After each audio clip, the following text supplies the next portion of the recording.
voice can break the dark. A single spark ignites the heart. But if we turn when justice calls, the chains we forge will bind us all. When truth is silenced, when lies take hold, the cost is freedom, the soul grows cold. No one stands tall while another must fall. Freedom for one depends on freedom for all. We're mavericks of freedom, rebels in the fight, defending every voice, defending every right. For the moment we falter, the moment we stall, we lose our own freedom when we let others fall. You can't stand free while others kneel. When justice fades, it's freedom they steal. An innocent condemned, a crime unspoken, and with it the bond of liberty is broken. No tyrant rules without our consent. Oppression thrives where silence is spent. Stand for the weak, the silence is small, or freedom will crumble for us all. We're mavericks of freedom, guardians of the light, fighting for the truth, for what is just and right. For the rights of one are the rights of all. We rise or we fall by answering the call. Even those we may oppose deserve the rights we all uphold. For if we deny them what is fair, we build our own prison in despair. The fight's not easy, it never will be, but justice for one is the key to be free. We stand as mavericks, together we strive, defending the rights that keep freedom alive. We're mavericks of freedom, rebels in the fight, upholding every truth, protecting every right. When one is oppressed, we're all in the thrall. Freedom for one depends on freedom for all. So take a stand, let your courage rise. Defend the truth, don't compromise. For the soul of the world, the writing's on the wall. Freedom for one depends on freedom for all.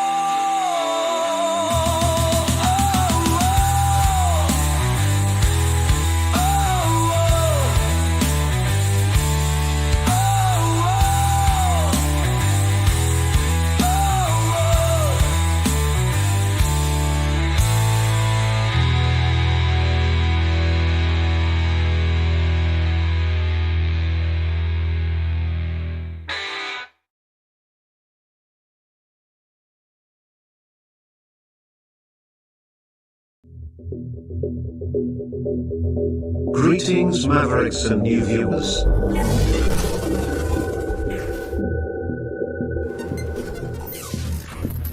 Tonight, direct and live from the Maverick News Network World Studios. This is Maverick News with Rick Walker.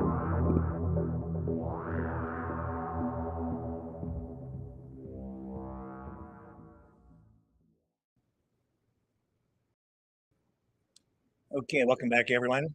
We are going to go live to Truro, Nova Scotia to pick up the Conservative rally with Pierre Poilievre in just a moment. He is making his way to the stage. I am just letting the music play out here as he makes his way to the stage so we don't get a copyright strike.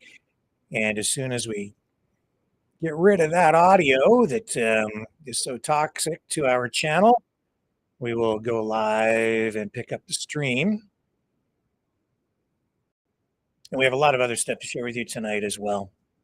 Ukraine peace talks falling apart, Trump, of course, blaming Zelensky, and giving a little bit of a false history, I would say, to make himself look better than he really is. And some people think that we have an issue with free speech around here, and we're going to address that tonight too. What else do we have for you? Oh, at Canada's Economic Doomsday. a prophecy foretold in a government report. I'll touch on that tonight as well. That seems to be resurfacing, and I'll tell you why later in the broadcast. We did report on it back in January, but it's back in the headlines again. Gee, I wonder why. We'll outline what's going on with that, and we'll get into a little bit more of what's going on with the social media scene and the Canadian election, influencers, and I am monitoring what's going on out there in Nova Scotia. About to go live, standing by. Houston, all systems are go. We are ready for launch in 10, 9, 8, 7, 6, 5, 4, 3, 2, 1. There we go. Central Nova.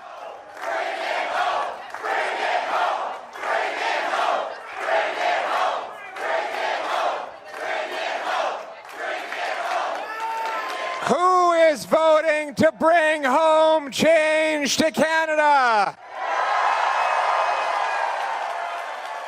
Who's voting for homes you can afford for a change? Who's voting for affordable food in your grocery stores for a change? Who's voting for safe streets and communities for a change? And who's voting for a strong conservative government to restore the Canadian promise for a change? Wow. What an incredible crowd. This is amazing. This crowd speaks to the incredible hope that is breaking out right across our country. Hope that we can turn things around. Hope that we can rekindle the dream. Hope that hard work will once again pay off, and hope that we can put Canada first for a change. That's the hope we're voting for. Because this election comes down to one word only: change. Change, change, change.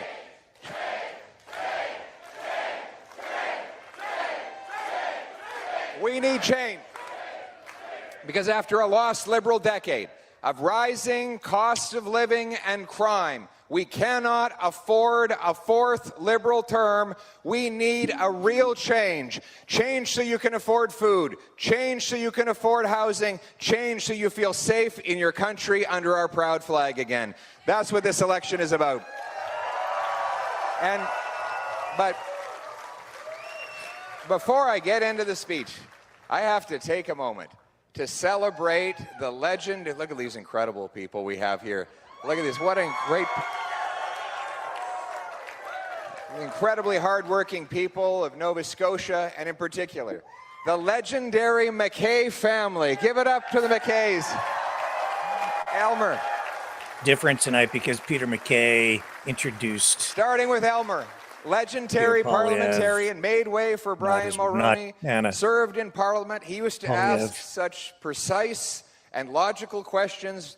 The legend has it that Pierre Elliott Trudeau, then Prime Minister, would get so frazzled and angry by these questions, he would actually have to leave and go behind the House of Commons curtain and storm up and down in a huff. But of course, Elmer is a man of words. You know, at the last rally he attended, he suddenly took the mic away from me and began reciting a perfectly relevant excerpt of Shakespeare from the top of his head. He's been a great businessman. The McKay family has so many generations of contribution. The stories that I hear of, generations gone by where a poor family was struggling to physically build a home with their own hands. They ran out of lumber. And one day, a big pile of 2x4s and other wood just suddenly and magically appeared on their property. And they asked the neighbors, where did it come from? who said the McKay family heard that you run out of lumber, and of course they're in the lumber business, and so they dropped it off. And the family said, well, why do they do that? They don't even know me. But because that's what the McKays do. Isn't that the truth?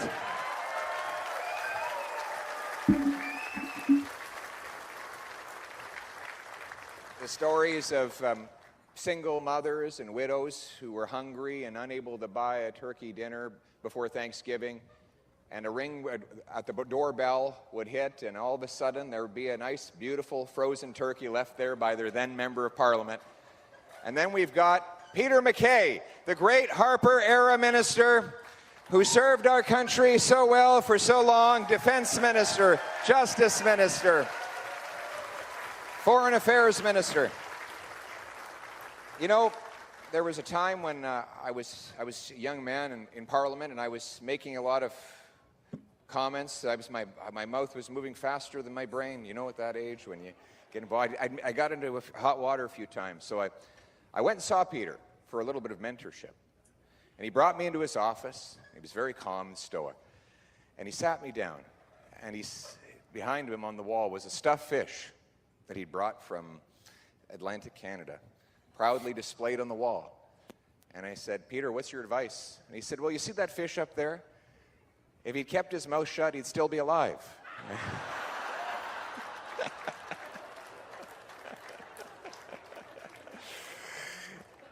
Peter, as you know, were you nominated in this room right here? Was this the place where you won your nomination? Mulroney was nominated here. John A. MacDonald? Okay, you didn't know John A. MacDonald. You're not that old, Peter. Peter started his campaign when he was, you were 28 when you were nominated? 30. Okay, but you looked 28 at the time. He still looks great, eh? He looks like a Roman god, this guy, or something. Eh? It's unbelievable. Peter wasn't born, by the way. He was chiseled out of a big block of marble. We're embarrassing him. When he first ran for office, he said, we have to go visit our seniors. They built this country. And he showed up at a senior's home, and he walked up to a lady, and he said, do you know who I am? And she said, no, but if you ask the nurse, she'll tell you who you are. I think he's used that one on me a few times. But he was a great minister in our government. He gives so much wisdom, and he reminds us all of how good things were in the past and how much better they can be in the future. Peter MacKay is another reason for us to have hope.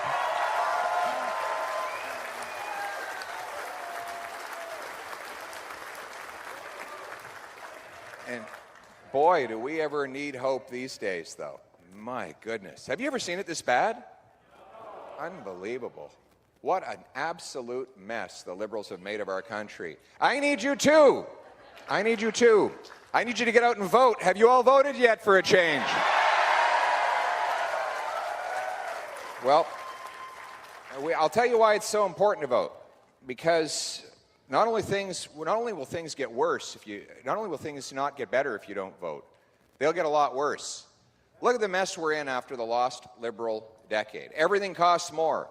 Food prices have risen 37% faster in Canada than they did in the United States over the last 5 years, while Mark Carney was Justin Trudeau's top economic advisor.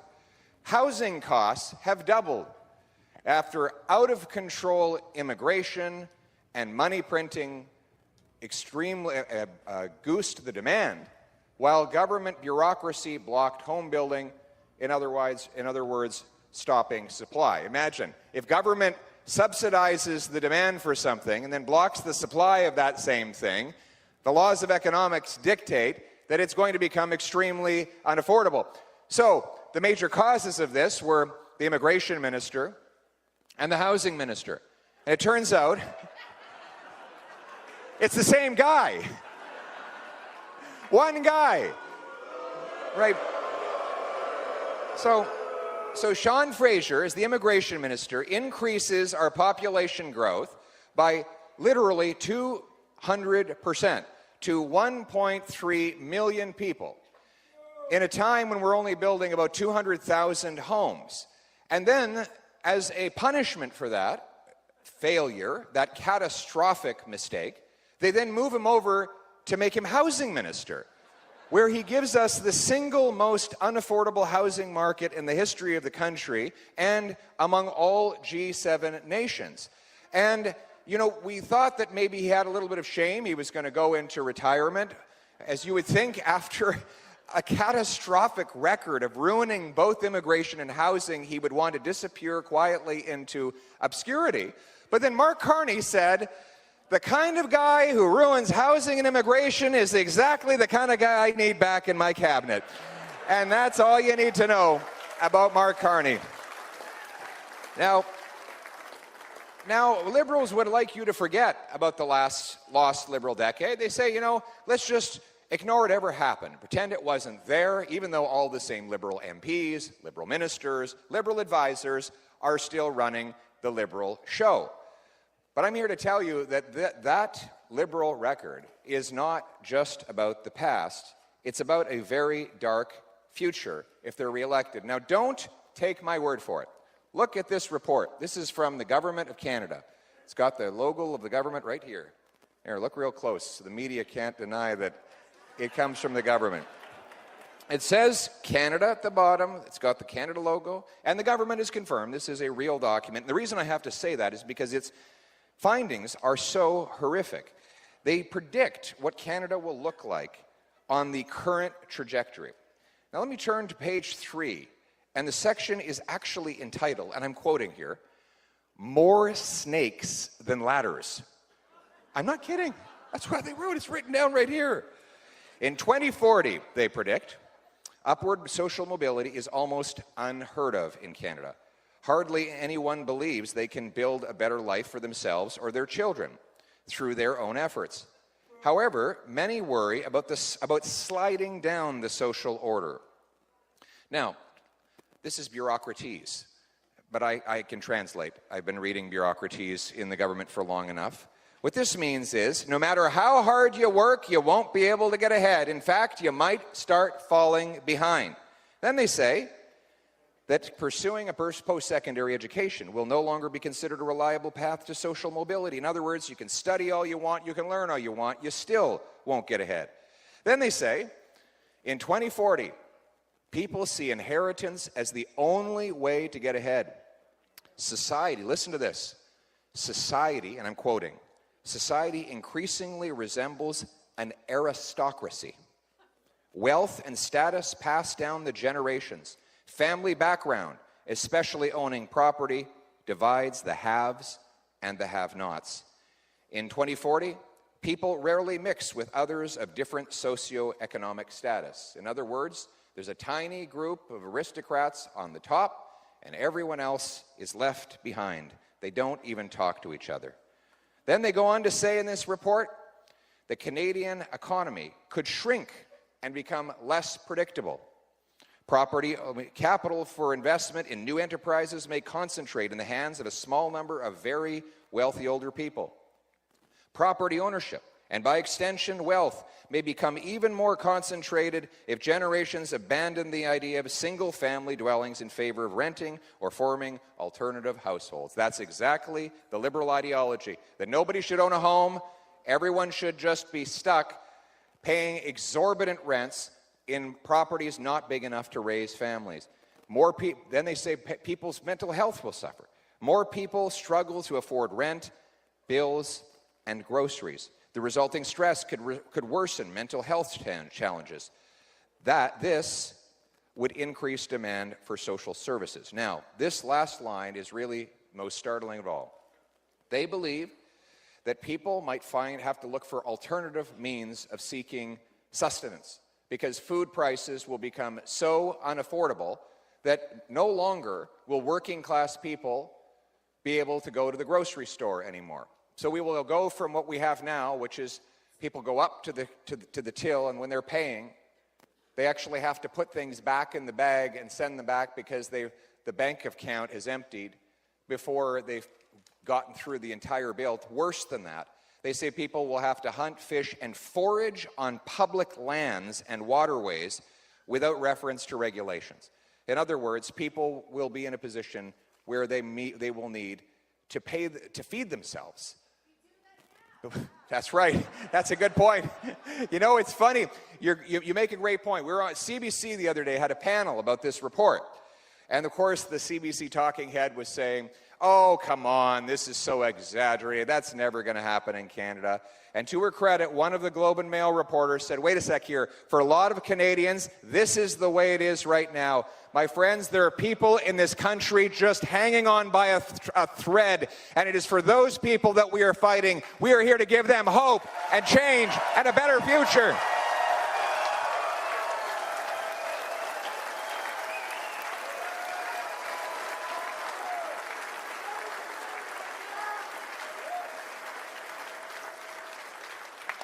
And we have the plan to do it. This is it. The Change book. Change. Change for an affordable life.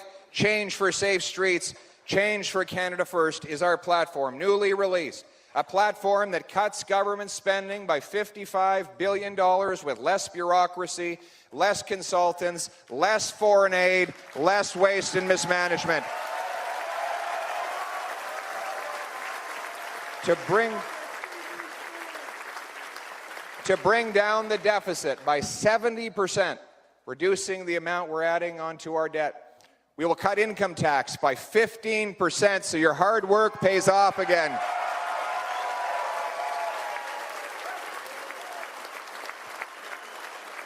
We will axe the sales tax on new homes so that you can save money and buy a place and put a roof over your head. And we will lock up the violent criminals the Liberals have put on the streets so you are safe in your community.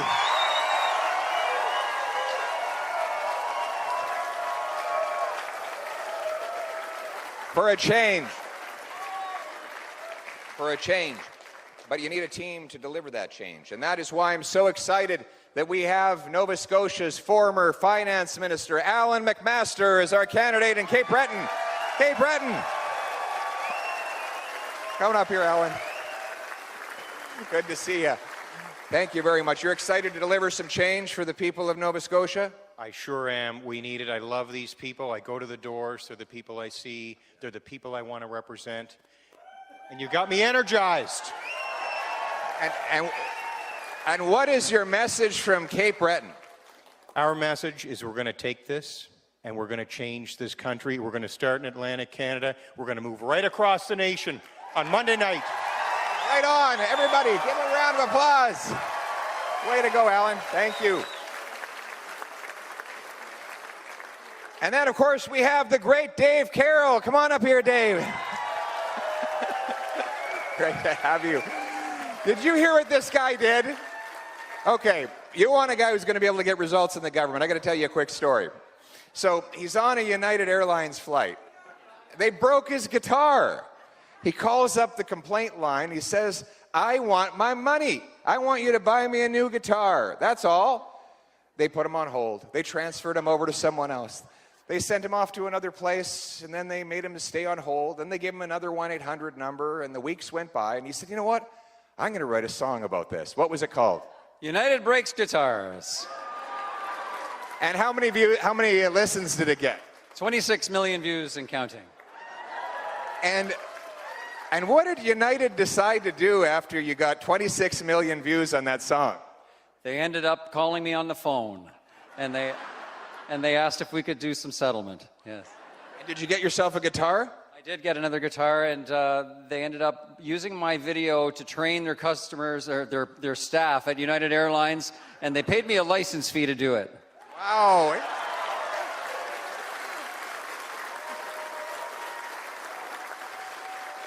And now he's written a song about the Liberal government. What do you know?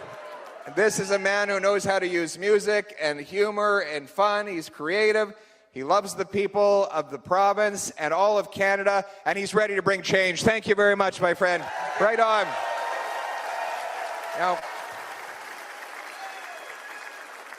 all right. Now, does anybody have an ache or a pain? Because we got a doctor in the house. Bring the doctor up here. Stephen Ellis. How are you? Good. I've got a little something here. Take a look at it. Stephen Ellis. Dr. Ellis, military veteran, medical doctor. He's going to help us bring change to our healthcare system. I can confirm he's a doctor because he has terrible handwriting. And he helped me come up with this incredible idea. He said, there's a doctor shortages right across this country. We have 20,000 immigrant doctors, 32,000 immigrant nurses banned from working because they can't get a license even when they're qualified. When I went into to get my eye surgery done, the lady, there was a gentleman there, first of all, who said he's a doctor in the United Arab Emirates. They fly him all the way there to do surgeries. When he comes here, back home, he's just a technician. So there's countless people like this. In Toronto, they say if you have a heart attack, don't call 911, call an Uber because the driver is probably a doctor. But so I said to Dr. Ellis, how are we fixing this? He said, do what we do in the trades. We got the red seal in the trades. You take a test, prove you're qualified, get the red seal stamped. You can work anywhere in the licensed sector. Let's do it in the professions. We'll create a blue seal professional standard so that we can license up those doctors. And you don't have to spend all the time in the waiting room. What do you think, doctor? Let's get some health care for the 6.5 million Canadians who don't have access to our system. 6.5 million Canadians in Canada, unacceptable. Let's bring it home. Let's bring it home for a change. Way to go, doctor. Thank you.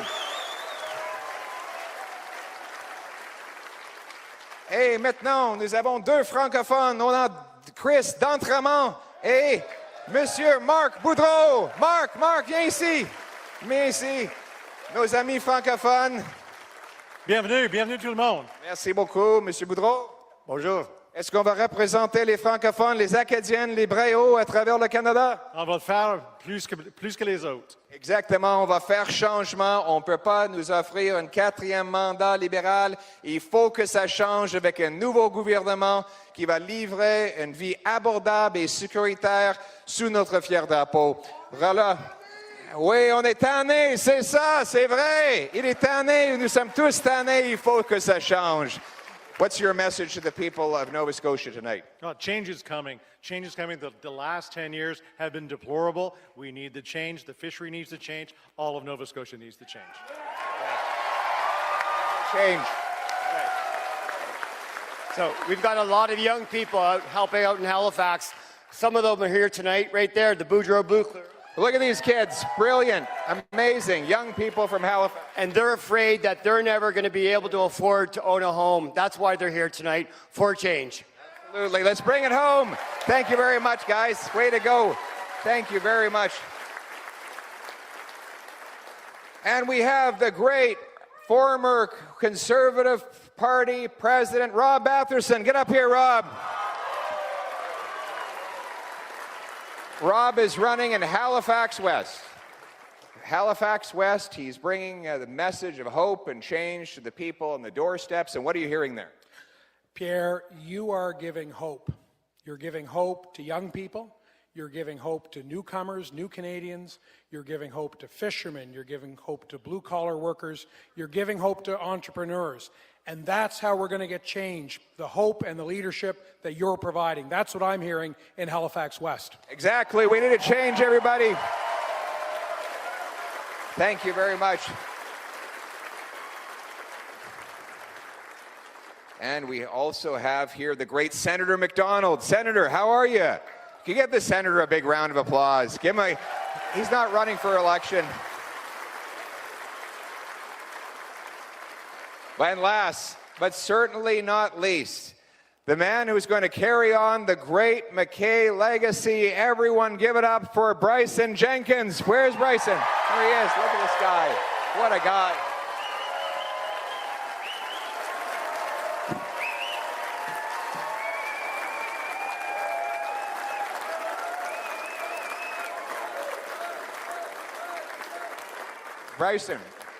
Bryson, you're half Peter's and I's age. So you're making us feel old. So what are the young people saying? Pierre, it's all about affordability, right? All about affordable. They want to. I said I've been a real estate agent since 21, and you wouldn't believe the amount of young families that come to me and say, Bryson, we've done everything right. We went to school, got a post-secondary education, got a great job like our parents, and we can no longer afford to buy a home that our parents have been living here for generations. It's truly, and I wish that was a unique story, but we hear that all the time. So that's something that we're looking to change.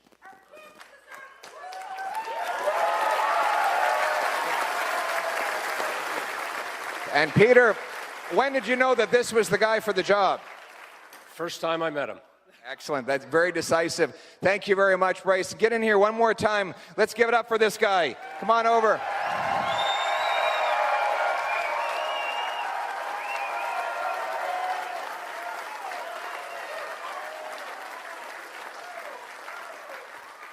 It's a stark choice, my friends. Now, it would be bad enough if they had just stuck with Justin Trudeau. We thought it couldn't get any worse. Well, meet Mark Carney. He thought that the roughly $110 billion of new debt that Trudeau had already budgeted for the next 4 years was not enough. So he presented his platform on Saturday, which adds another $130 billion of debt and inflation on top of that.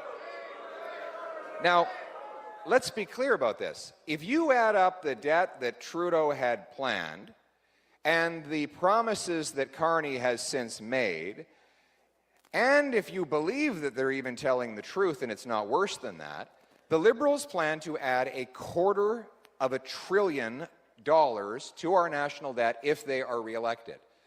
And that's just if you believe their numbers. And that will then snowball into more inflation. What causes inflation? More dollars chasing fewer goods. If you have an economy with 10 apples and $10, it's $1 an apple. You double the number of dollars in the economy to 20, but there's still only 10 apples, you're not twice as rich. It's just that now each apple costs twice as much. Now, this is very good if you're a billionaire or if you have your money stashed away in an offshore tax haven. Like, I don't know, can you think of anybody like that? Your assets go up in value, while the purchasing power of the working class and the retired senior goes down. It's a transfer of wealth from the have-nots to the have-yachts. Sounds an awful lot like what they describe in this government report, doesn't it?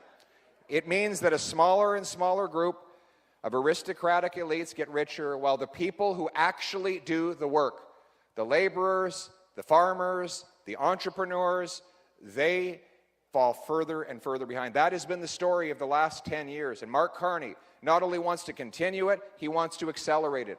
It reminds us that we cannot afford the risk and the cost of a fourth Liberal term. We also have to provide people with hope that this can change. And that is why we have a very detailed plan to make it happen. I've announced, for example, we will roll back the cost of the federal government through attrition. Every time 3 public servants retire, we will only hire 2 back. 17,000 public servants leave every single year. We don't need to fill all those positions. Let's streamline the cost of the bureaucracy. We're spending $20 billion on consultants. That works out to $1,400 in federal taxation for every family in Canada just to pay for consultants. I will cut the annual budget for consultants by $10 billion for a change. And they're giving our money, they're sending our money out of the country. We can't feed our people at home, and they're giving money to foreign dictatorships. They give the Chinese government money to build pipelines and roads that they won't even approve here in Canada. They give money to a UN agency that collaborated with Hamas on the October 7th attacks. I will cut back $3 billion a year in foreign aid that was going to dictators, terrorists, and global bureaucracies.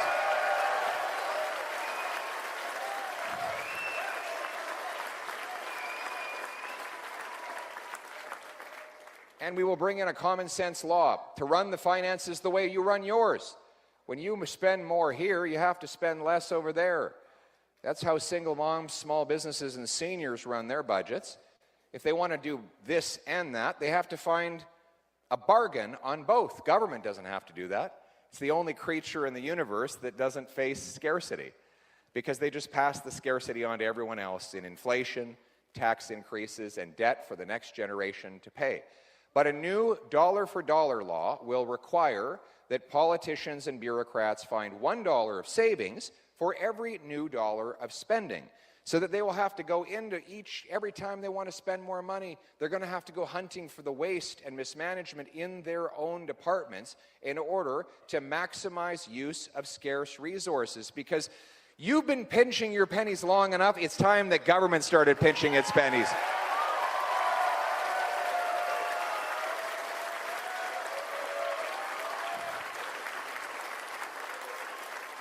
This is how we're going to free up money to lower your tax burden. We have something called income tax. It's the fine you pay for the crime of hard work. The more you work, the more you pay. There's a great meme of a little kid crying in a park after his dad explained to him that income tax is just the opposite of his school report card. The better you do, the worse off you are, he explained. And we have to change that by making this a country that rewards hard work, by cutting income tax 15%. A working family with 2 average earning members will save about $2,000 a year, so that hard work actually benefits the person doing it. On top of that, we are going to axe the federal sales tax on new homes to save you up to $65,000. We want you to also...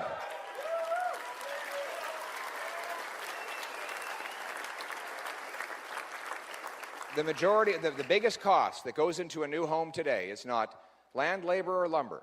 It's bureaucracy and taxes. Usually about 30% of the cost of the home is just direct taxes. And then there's all the indirect costs that come with delays and consultants and lawyers and lobbyists and forms that have to be filled out and time that is taken and wasted. We need to cut back on that bureaucracy and on those taxes, because today more money goes to bureaucrats than goes to the carpenters, electricians, and plumbers that actually build the homes. So I will incentivize municipalities to cut their development charges, including by paying for half the cost of every reduction they make. My goal will be to get those charges down by $50,000 a house, so that if you knock off the sales tax, you knock off those local building taxes, you can make a house $100,000 cheaper and more affordable for people to buy.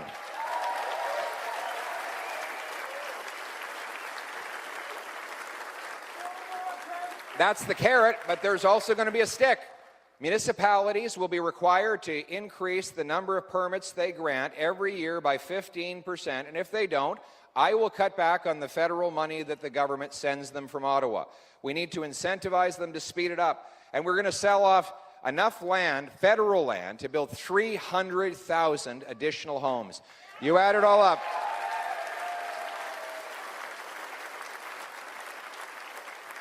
You add it all up, and we will build 2.3 million homes over 5 years, so that our young people can once again afford to start a family for a change. But we have to address the other side of the equation. And I'm sorry that it might be politically incorrect to say it, but we have to reverse the nightmare that Sean Fraser and the Liberals caused in the immigration system. We just have to.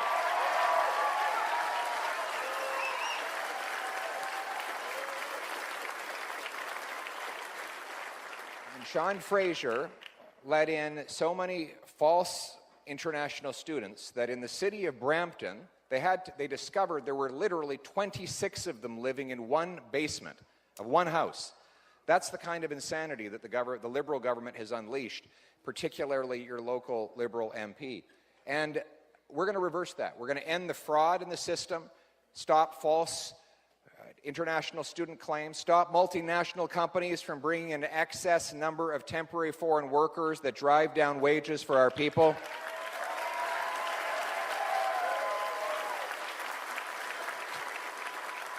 Temporary foreign workers should be used to fill legitimate job vacancies, particularly on farms, but never to drive down the wages of our people or to take jobs that willing Canadians would otherwise be willing to take. And we're going to stop the false refugee claims. We're going to ensure that anyone with a criminal background is totally inadmissible to our country.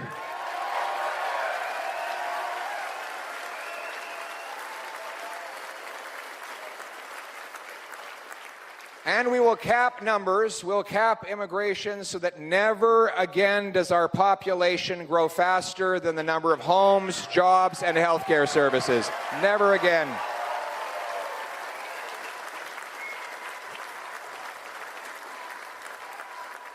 want people who come here to be happy and housed and employed.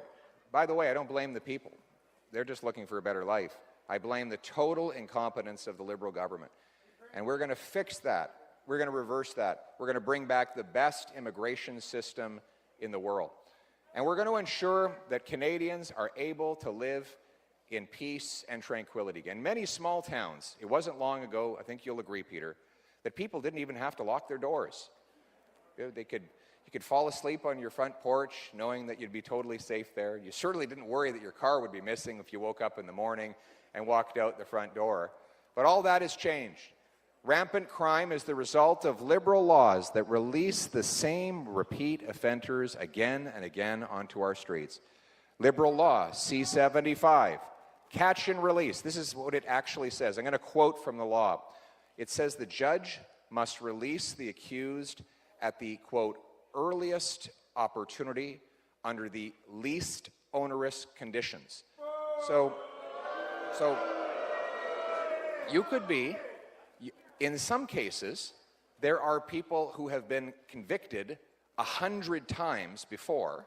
They are newly arrested, and they are released before the paperwork on their arrest is even complete. I spoke to a police officer yesterday who says he regularly arrests the same person twice in the same day. That's how crazy it is. In Vancouver, they had to arrest the same 40 offenders 6,000 times. 6,000 times.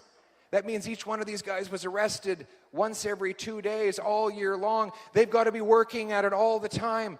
These guys are hardworking. They don't even have benefits. They're not unionized. They do get room and board. They check in, but then they check out. It's like the Hotel California. They check out, but they never really leave. And then, that's right, it's worse than that. It's dangerous policies. And this is proof that we cannot risk the danger of a fourth Liberal term. We also have C5, catch, this is the house arrest law. So you can be a career car thief who's stolen hundreds of cars, and you serve your sentence in the comfort of your living room watching Netflix or playing Grand Theft Auto. It's gotten so bad. You know, there was an attempted robbery on Parliament Hill the other day. Well, robber walks up, pulls out a gun, says to the guy, "Give me all your money." The guy says, "Wait a second here. I'm Mark Carney." The robber said, "Well, in that case, give me all my money."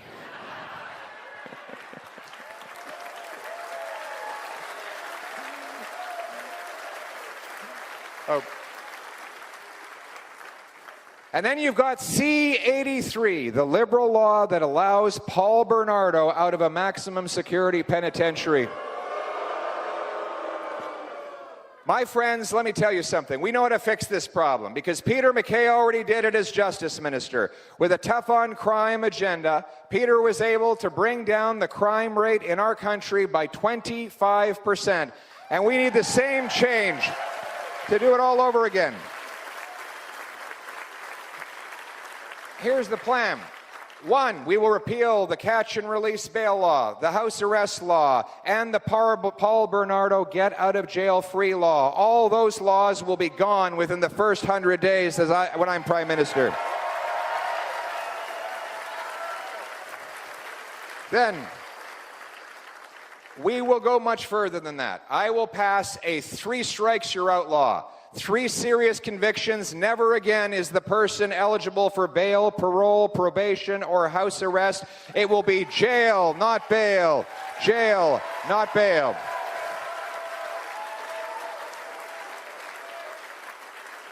There will be no more parole. Parole will not exist as a concept for serious offenders. What there will be is earned release. You serve your full sentence, and you're still not eligible to leave unless you have perfect behavior, clean drug tests, and you've learned an employable skill so that we know you're actually going to be doing a legitimate law-abiding job when you get out of jail. We're also going to go after the most serious offenders. For example, human trafficking. And human trafficking will be targeted. Life sentences for human traffickers. We'll lock them up and throw away the key.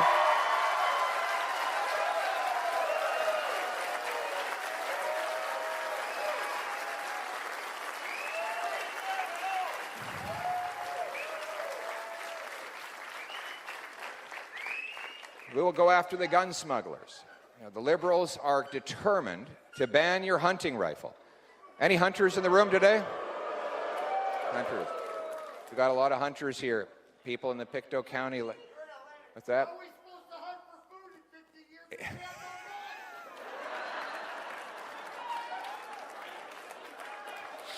You raise a very good point.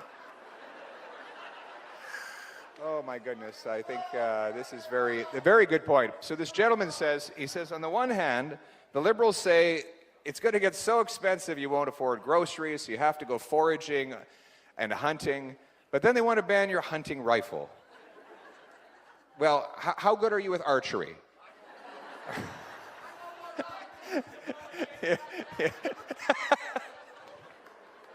Who is this guy? Do you know this guy, Peter? He's fun. Oh, it's hilarious. Well, I'll tell you something. You've got a lot better vision for the country with one eye than Trudeau and Carney have with two.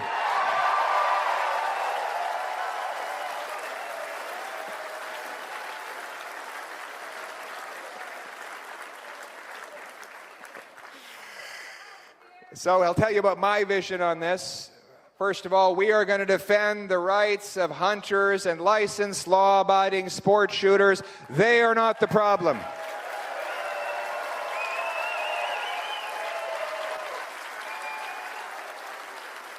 Instead, we're going to secure our borders with high-powered scanners that can look into shipping containers. 2,000 more frontline CBSA officers, watchtowers along the whole distance of our border to keep guns, drugs, stolen cars, and other paraphernalia from crossing over the border. We will pay for it by canceling the ridiculous multi-billion-dollar gun grab, and we will cut the back office bureaucracy to put it into frontline security for our people. There will be life sentences for large-scale drug smugglers and gun smugglers. Putting them behind bars will immediately make our lives more safe. And that brings me to my next point, which is probably the greatest tragedy of the lost Liberal decade, the 50,000 beautiful souls that we've lost to drug overdoses. Opioids. Drug companies spread them around, pushed them on our medical system, said there was no risk whatsoever of addiction or overdose. And of course, we all know the tragic history. They were lying. They knew they were lying. And the government's solution has been to pay these same drug companies to provide what they call a safe supply of additional drugs to flood our streets. They have basically legalized hard drugs, and they've removed penalties. We will do exactly the opposite. We will recriminalize the drugs. We will give life sentences to anyone caught selling more than 40 milligrams of fentanyl.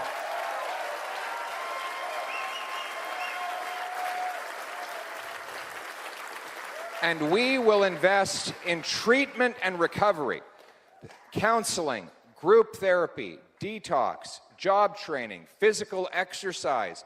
We're going to turn lives around. When I was in Moncton not long ago, I went to Harvest House and met an incredible group of volunteers who were actually getting young men and women off of drugs. And when I sat down with those young men, they said, "Thank you for your help." And I said, No. I'm not here. I'm not the one that's doing the helping. You're the one that's going to help me. I'm here to tell you that I need you. I need you to get better, because you're going to go out on the street and you're going to reach down and grab the next guy and you're going to pull him in here and he's going to get better, and then he's going to go back out on the street and bring people in. And through that virtuous cycle, we're going to turn this thing around. I need you. My message to people who are addicted today, I need you. So hang on, have hope, help is on the way. A better future for all of our people, including those who are going through the hardest times. We're going to be a safe country again, for a change. But to be safe, we will never be the 51st state. You're right about that, absolutely right. We will be Canada. Canada first, Canada always, Canada forever. We're going to stand up for our country and bring home our jobs and our resources. We're going to unlock the power of our resources so that we're no longer so hopelessly dependent on the Americans. You know, the Liberals have blocked pipelines, trying to shut down our oil and gas sector. They want to bring in an industrial carbon tax that will shut down our major industries. That's the thing that Trump and Carney share in common. They both want to tax Canadian industry. I don't want to tax them with carbon taxes or with tariffs. I want to unleash our industry, approve pipelines, repeal C-69, bring home our production so we can stand up for Canada from a position of strength for a change. And that includes having a stronger military. As great Peter MacKay helped us rebuild our forces in the past, we will rebuild it again. We will having cut back on foreign aid, back office bureaucracy, and on procurement boondoggles. The money will go to the front lines in recruitment to fill the many vacancies. We'll buy 4 Arctic icebreakers to open up and dominate over our Arctic waters again. Poseidon aircraft. New runways across our Arctic lands, double the size of the first patrol group of the Great Arctic Rangers, the mostly Inuit-led group that protect our sovereignty in our northern lands. And we will open the first Canadian base in the Arctic since the Cold War, CFB Iqaluit.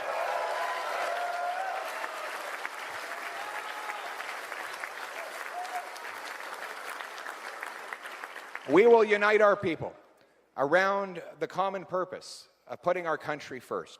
We'll be a nation that looks after its vulnerable, protects its borders, provides safe streets, builds homes for its youth, rewards hard work, honors its entrepreneurs, rebuilds its military, and restores its freedom as we fly our flag. This is a country that is not made up of tax collectors and toll masters, of bureaucrats and busybodies, of gatekeepers and grandees, of rulers and rule makers. No, this is a nation of entrepreneurs and adventurers, of artists and explorers, a nation of workers and warriors, of pioneers and patriots. What unites us, what brings us together, is a promise that anyone from anywhere can achieve anything, that any kid, no matter where he's born, or how far down his family may have fallen, he is able to climb up to any great height, that every child that born in this country believes that they have limitless potential through their own hard work and their God-given gifts. A nation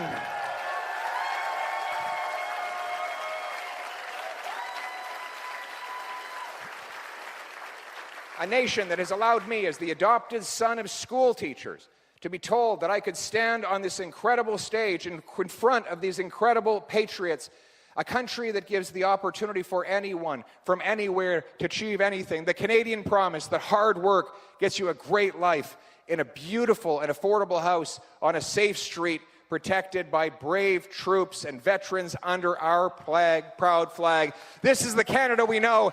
This is the Canada we love. Let's bring it home.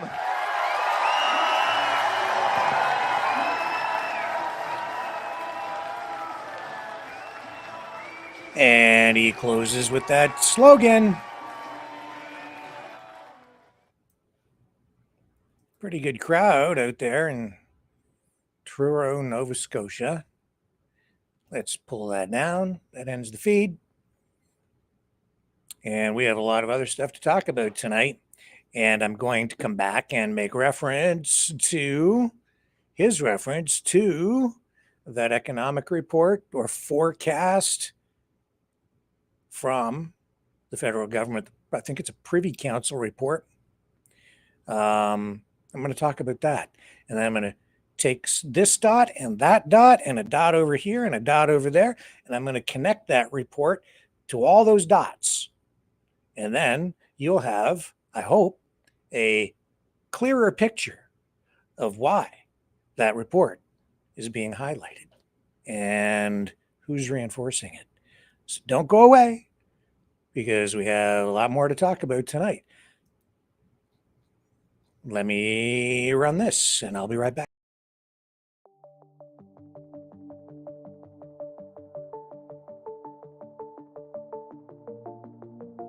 Greetings, brave Mavericks. Our quest for truth continues.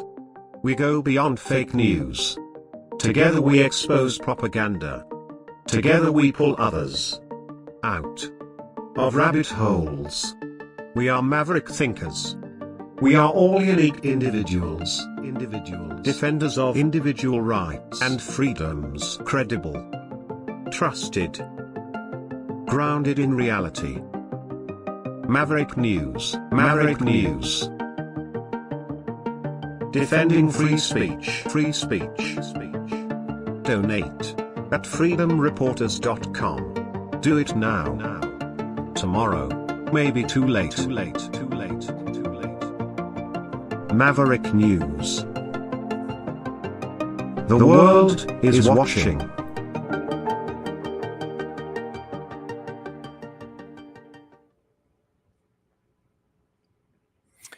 Okay, I'm back, and I don't know if my microphone is muted just before we went to break there, but I think we're back up and running now, if that wasn't the case. So as I said, in case you didn't hear me, I'm going to be making reference to that economic report that Pierre Poilievre is making reference to, and I'm going to show you who else is making reference to it as well, to connect some dots and help you make sense of things, give you a wider perspective on the way everything is really being choreographed behind the scenes during this election. Now, I will say that Pierre Poilievre really campaigning hard, because he was out in Ontario earlier making an announcement on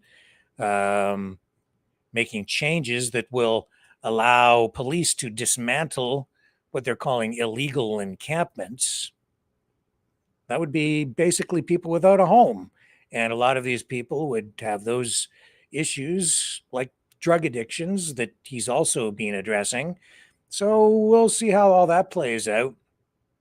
Are they really going to deal with the social problem if he's elected and help the people and get them back on their feet? Or will this turn into something less than positive, where the problem just is swept off the streets and swept under the carpet? You know, sometimes government programs through history have had that kind of approach, telling people that people are being helped when in fact they're kind of being warehoused. I don't know. You know, you hope that we come up with plans that actually do help people. Speaking of plans to help, Carney out in BC with a plan to protect BC from the impact of U.S. tariffs. At least that was the theme of what he had to say today. So we'll, in fairness, give him some time here on screen as well. And here we go. I'm always thrilled to come back here, back to the island, back to Victoria. I have family up island, and I know my sister, I believe, is watching. So hello, Brenda. And working for you, Michelle, actually, volunteering in Nanaimo. It's great to be here, as I say, to be in the heart of Victoria, to talk about our plan to build BC and to build Canada strong. And we need that plan because we are facing the biggest crisis of our lifetimes. President Trump is attacking Canada, America's closest ally, America's closest partner. Il menace nos entreprises. Il menace nos travailleurs. And interestingly, il menace les économies de nos retraités. The trade war between President China Trump is trying to break us escalated so that America can own us. Now, that will never happen. We will get through this crisis if we come together, if we unite our country around a bold plan rooted in shared values. Here in British Columbia and across Canada, I'm asking you to vote with me for positive reasons, regardless of which party you voted for and supported in the past.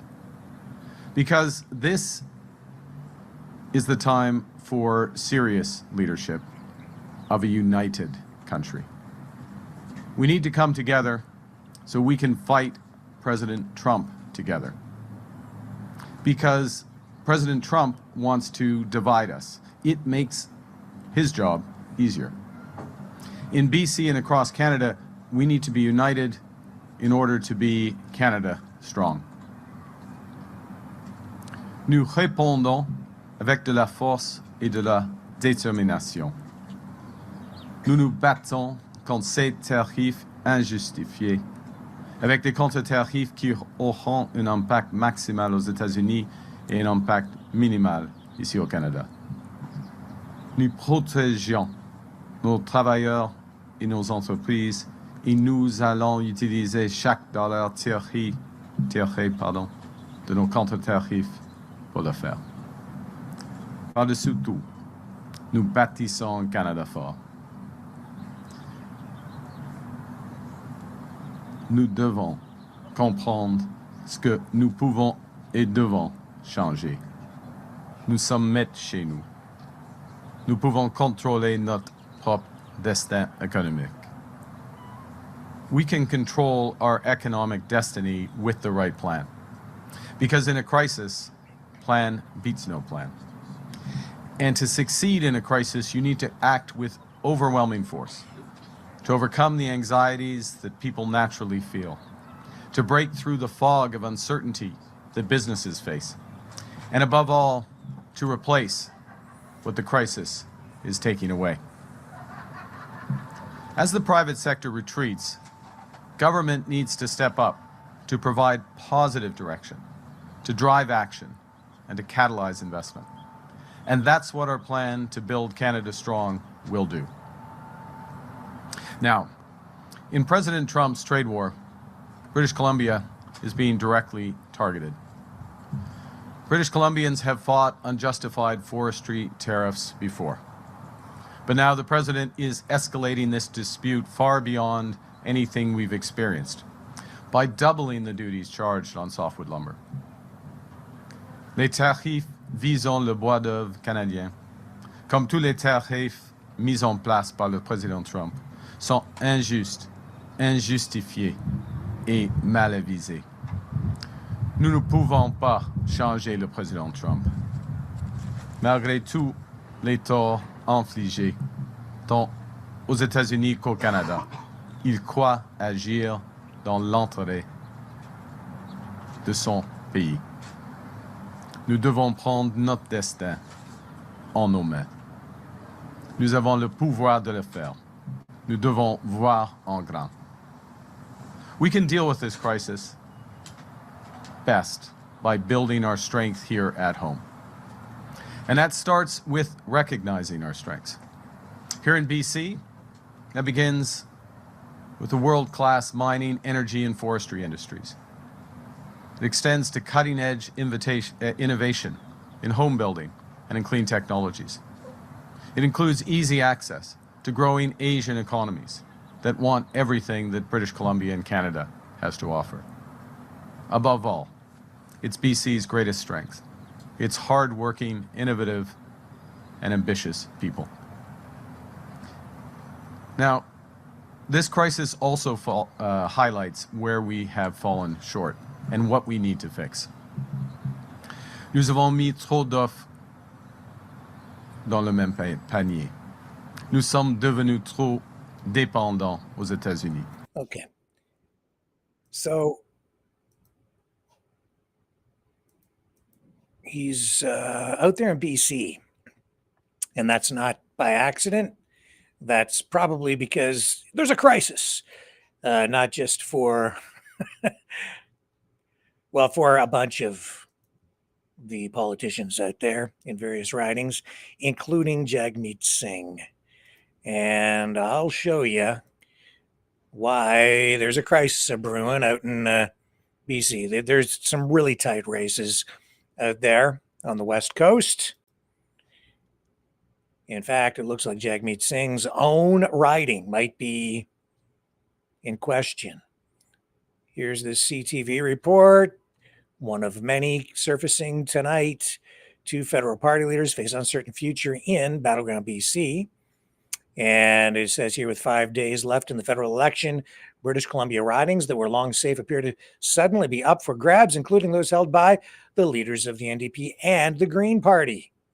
Michael Prince, a political scientist at the University of Victoria, says Jagmeet Singh's riding of Burnaby Central isn't the only NDP stronghold at risk this year. He says, quote, "I think the future of the NDP is at stake here." It just goes on and details this more, but it also highlights the future of Green Party co-leader Elizabeth May hanging in the balance as well in British Columbia.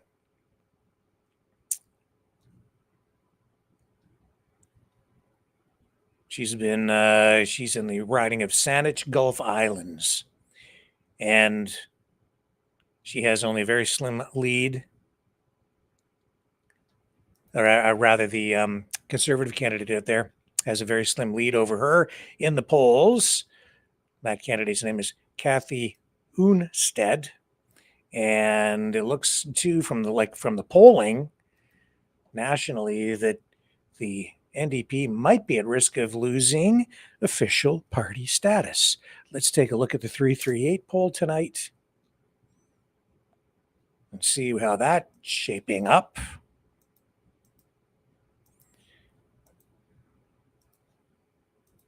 There you go, 188 seats for the Liberals. If the election were held today, the Conservatives would secure 123, Bloc Québécois 22, NDP only 9. That is a drop. I think, would they have last election 14 or something like that? So we'll see. And we're getting different polling results from different polling companies. But it is close, I think. And it's largely going to come down to how the ridings, how the distribution of seats through the ridings winds up. It's not just about, the Conservatives ahead or the Liberals ahead by 3 points or 6 points. It's about the distribution of power. So the Conservatives generally have a disproportionate advantage in Western Canada, the Liberals more in the East and Central Canada, like in Ontario, Quebec, and there you have a lot of ridings in there, a lot of seats, because the population is heavier there, only 5 million or so in Alberta, but you'll go pretty much solid Conservative, I think, in this election in Alberta. But even out in BC, I think we're seeing a bit of a blue wave happening out there, and it's coming at the expense, I think, of the NDP, the Greens, those parties sort of over on the left. And then I won't run the clip here tonight because it's all in French, but PPC leader, People's Party of Canada leader, Maxime Bernier, in an interview, also of interest, saying that a lot of the candidates that the PPC lined up heading into the election, as before the writ dropped, a lot of them backed out sort of at the last minute. And there's some allegations out there that there might have been some dirty business going on with the Conservative Party. That's not me saying it. That is coming, I think, directly from Maxime Bernier himself. I don't know what evidence he might have to back that up. I did watch the clip. No subtitles, no translation. I don't speak French well enough, hardly at all, to really understand the detail and what he was saying, but it was sent to me just before airtime. Very interesting to hear him talking like that, even in French. So we'll look into that a little bit more. And if there were shenanigans, getting Conservative operatives in place in certain ridings and then having them slip into the roles of running for a candidacy and securing the nomination, only to then drop out at the last minute. And there was quite a bit of that did happen. I did take note. In fact, it happened in the riding that I'm in right here. And as a result, they had to scramble and they got a candidate at the last minute, but I don't think that candidate is even from this riding. They're parachuting someone in to run, which is not good for the party. And they are certainly not in a position of strength the way that they were previously. So we'll see how all that plays out as well. Now, I will draw your attention to this. You may recall in that speech with Poilievre tonight that he was talking about this government report, right, on the economy. So I made some notes here. So what we have here is this. It's a story that is sparking a lot of conversation, and it's this report from the Privy Council's office called from Policy Horizons Canada. It's called Future Lives, Social Mobility in Question. That's the report that Poilievre kept holding up, and he's been making reference to it for the past couple of days. So it's shifted the narrative in the election a bit. Carney not really talking about it. Mainstream media not really talking much about it, except for, I did notice, the Toronto Sun. They came out with a story a couple of days ago about it. In fact, here it is. I'll show you on screen. And this all ties into all this talk about the media last night that we had on the program. Just to give you further context, and I really just kind of zeroed in on this about 2 hours before we came online tonight. And there's the Toronto Sun report. Government report predicts 2040 dystopia, collapsed economy, hunting for food. The funny thing about this, though, is, I don't know if it's funny, but I was like, wait a minute. When he started talking about this, when Poilievre started talking about it, I reported on that months ago. And indeed, I did. That report was released way back in January, the beginning of the year. It is now April going into May. January, February, March, April. January, February, March, 4 months ago. That report was released. And now it's coming back up. So he's talking about it in his speeches, fair enough. But look at the headline. Government report predicts 2040 dystopia, like it's something new that just came out. It's a minor point, sort of, except that, a news organization is always looking for some hook to hang a story on. But that report was released back in January. I did probably a good 15 or 20-minute segment on it, as I recall, at the time when it was initially released. And it does raise some really serious questions, painting a pretty bleak, dark, possible economic future. But it is a projection. It's not a definite thing. It's suggesting that the economy might be in for a dark future if we remain on our current path. But it doesn't mean that we have to hit the panic button. It's not a crystal ball prediction. It's a wake-up call, though, for sure. A chance for us all to come together and shape a brighter future, I guess. And as Poilievre is highlighting there, it highlights, well, actually, the way he frames it is not the way that the report quite frames it, because the report, which comes from the Privy Council office, actually kind of frames it more in a liberal, social context, is saying that there are concerns about wealth inequality growing, home ownership slipping out of reach. And that's sort of the key to the whole thing. It's a focus on wealth inequality. The rich get richer, the poor get poorer. Poilievre did highlight it in that way too. But he's not really framing it in terms of, wealth redistribution, which is sort of a socialistic idea, right? A liberal concept. But he is latching on to the dream of working hard to get ahead and highlighting the fact that this report makes that seem like it might become a relic of the past. The report warning that by 2040, family background, especially whether you own property, could lock in your economic fate. you're going to be kind of trapped by your socioeconomic conditions, creating a society that feels more like an aristocracy than the Canada we know now. Renters and property owners might clash with skyrocketing housing costs and intergenerational mortgages, making it tough for young people to break through. And add to that the rise of artificial intelligence, shrinking job opportunities in creative and knowledge fields, pushing more folks into gig work. The report even suggests some might struggle to afford basics like groceries, which some people seem to be struggling with now, especially as I'm looking at prices in the grocery store even over the past week, because largely of the tariffs and economic uncertainty, and turning to foraging even, or informal economies to get by, going back to live off the fat of the land by going hunting. So it's a pretty stark scenario. But it doesn't mean that it's a foregone conclusion.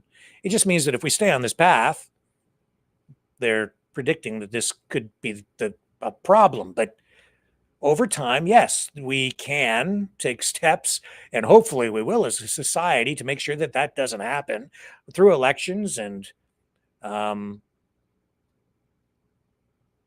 electing people who will guide us into a brighter economic future, and not just continue to do the same things over and over and over and over again. It's not a verdict, it's a conversation starter, really. And I don't think that the report is really meant to just take this black paintbrush and paint a dystopian future.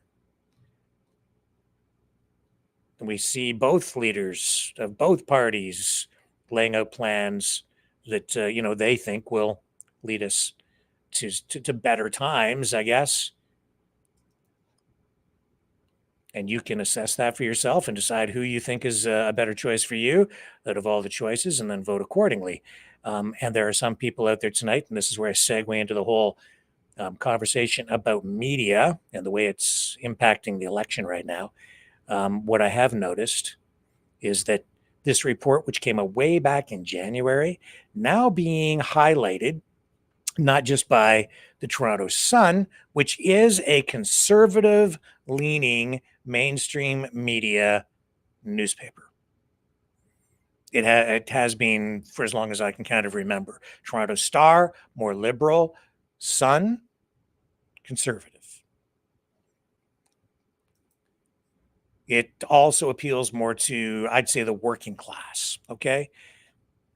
Now, that being said, the Toronto Sun, with that report just a few days ago, I think that was one of the first mainstream media outlets to resurrect, to refocus on that story.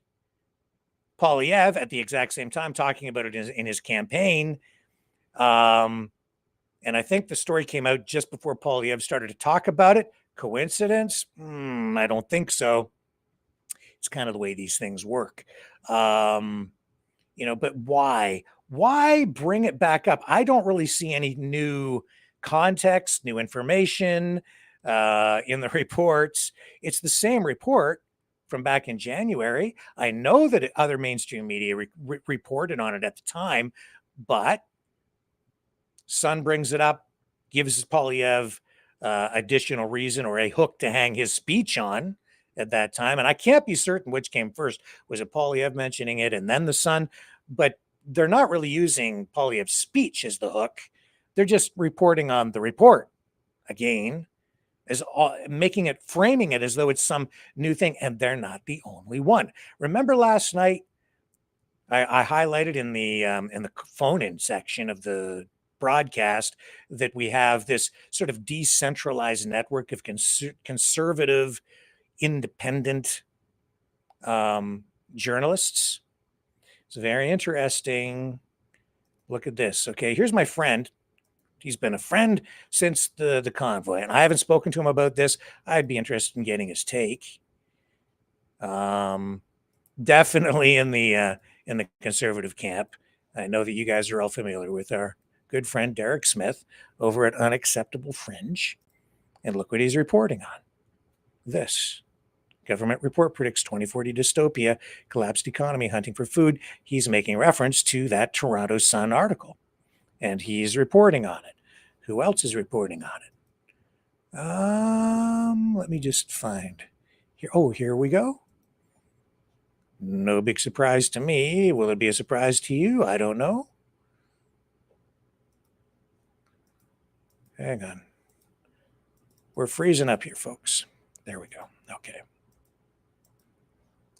And here's another YouTube channel. One of the newbies getting a lot of traction at their Moose on the Loose. Same story. Same report. Carney snaps when grilled by economists, plus new Liberal report. New Liberal report. It's not new. It came out in January. Canada on the brink of collapse.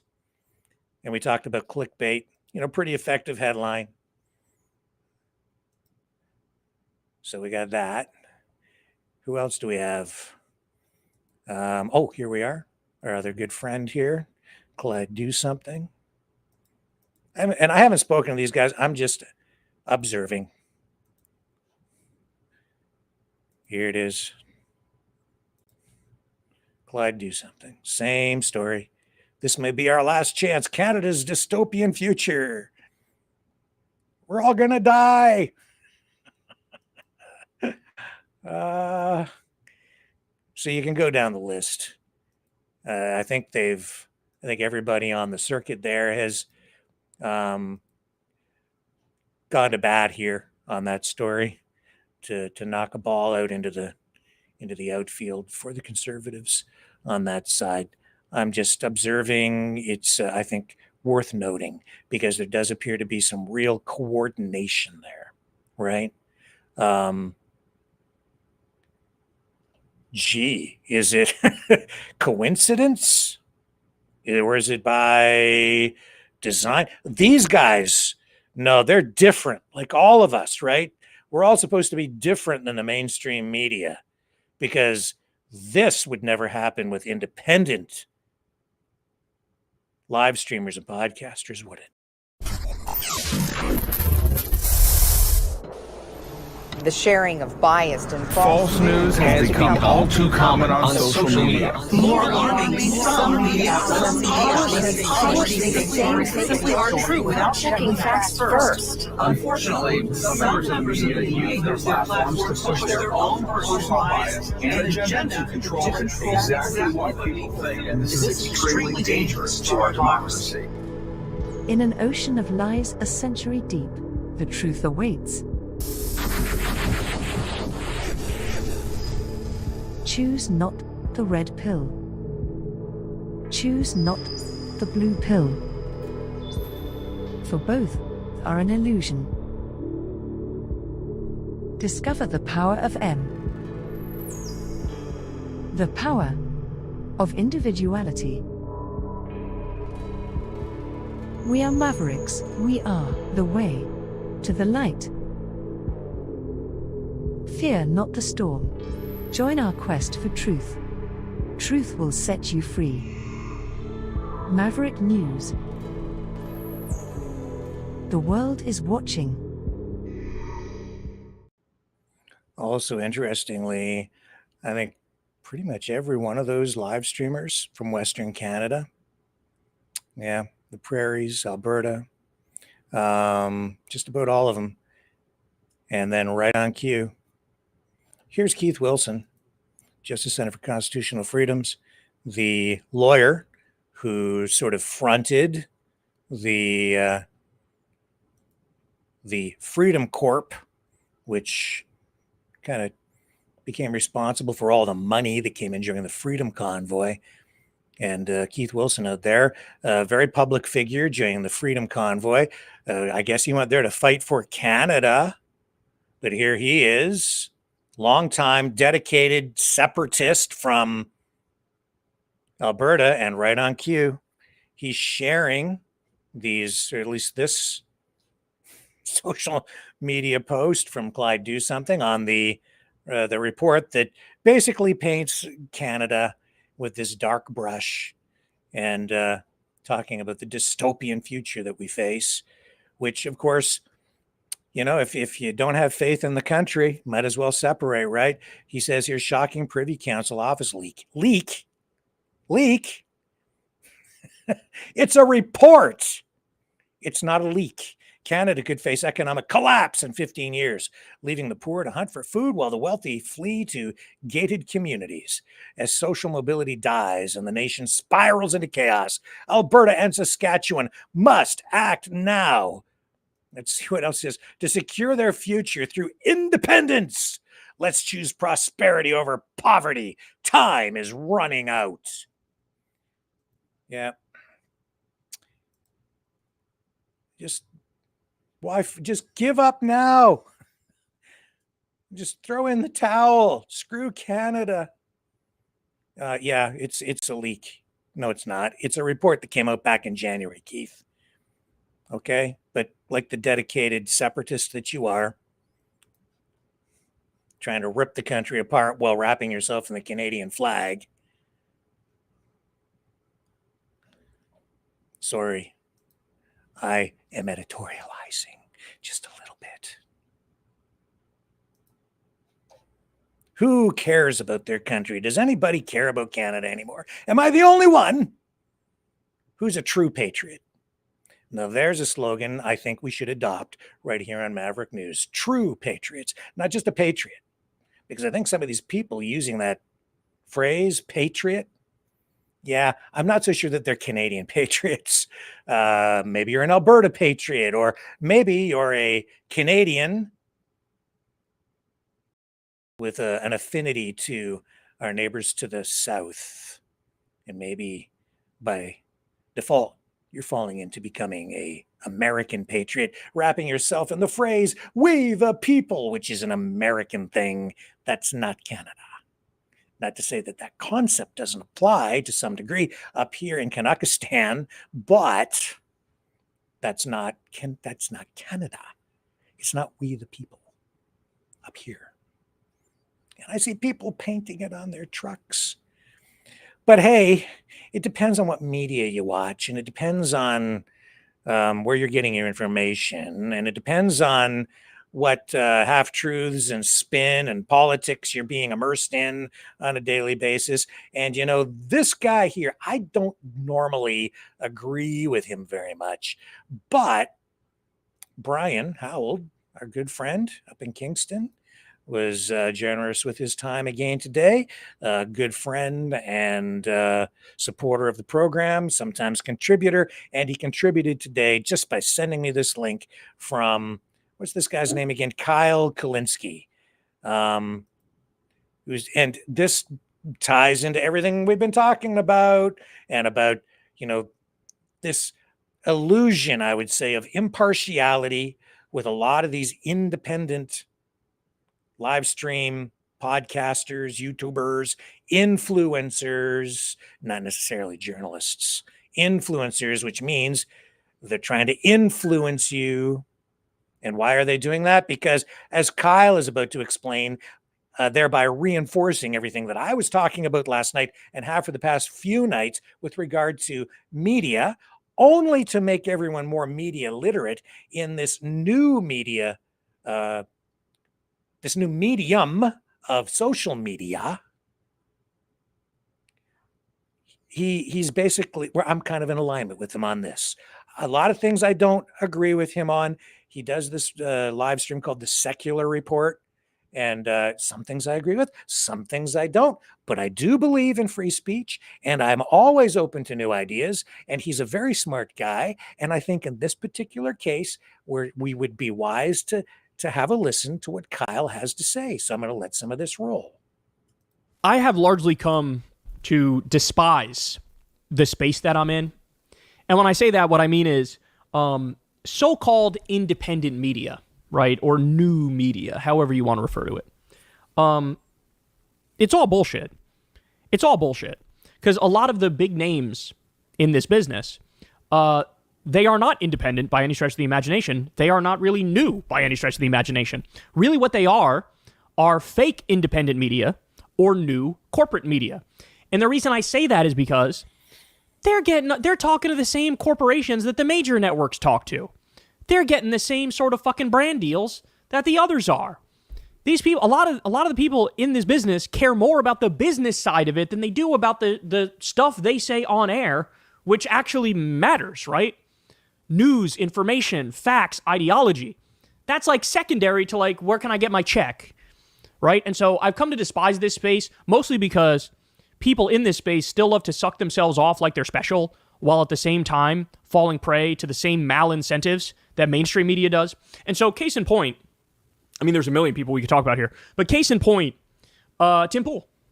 Tim Pool, as you all know, he recently had this massive scandal, both him, Dave Rubin, there were some others as well who I'm blanking. Matt Christensen, I believe, was another one. There was a few of them. And what happened was there was this media company called Tenet Media run by Lauren Chen, who was also herself a conservative commentator. And she was taking in funds, and she basically had on her network Tim Pool and Dave Rubin and all these other people. And come to find out, you know, the feds had to get involved because Lauren Chen was basically taking massive amounts of money from the Russian government. Like now, $1 million dineros, according to the indictment and according to many of the people involved, both Tim Pool and Dave Rubin didn't really know that the money was coming from Russia. But Tim's dodge was like, look, I just thought there was some shadowy billionaire that was funding Tenet Media, which is quite a dodge because to me that is just as bad. I thought some nameless, faceless billionaire was giving me hundreds of thousands of dollars to spew my propaganda, which is good for billionaires. Oh, well, aren't you so fucking exonerated, bitch? Like, what the fuck? What a dodge that is. Now, I believe it was Dave Rubin who wanted more evidence, and they sent this, like, fake portfolio with, like, Edward Gregorian was the name or something, and it was so fake, and it just showed, like, here's this billionaire, and it got into, like, everything was vague, and I guess Rubin was like, that's good enough. Actually, he had one issue. The issue was something on the resume said something about social justice, and he was like, disgusting, I'm against that, right? But anyway, so in my mind, just the facts on the case as they are, even if you take the most kind interpretation to the Tim Pools and the Dave Rubins, these people are barbecue chicken. Like, nobody in their audience should ever trust them ever again. You know, there are ways to do this and keep it relatively pure.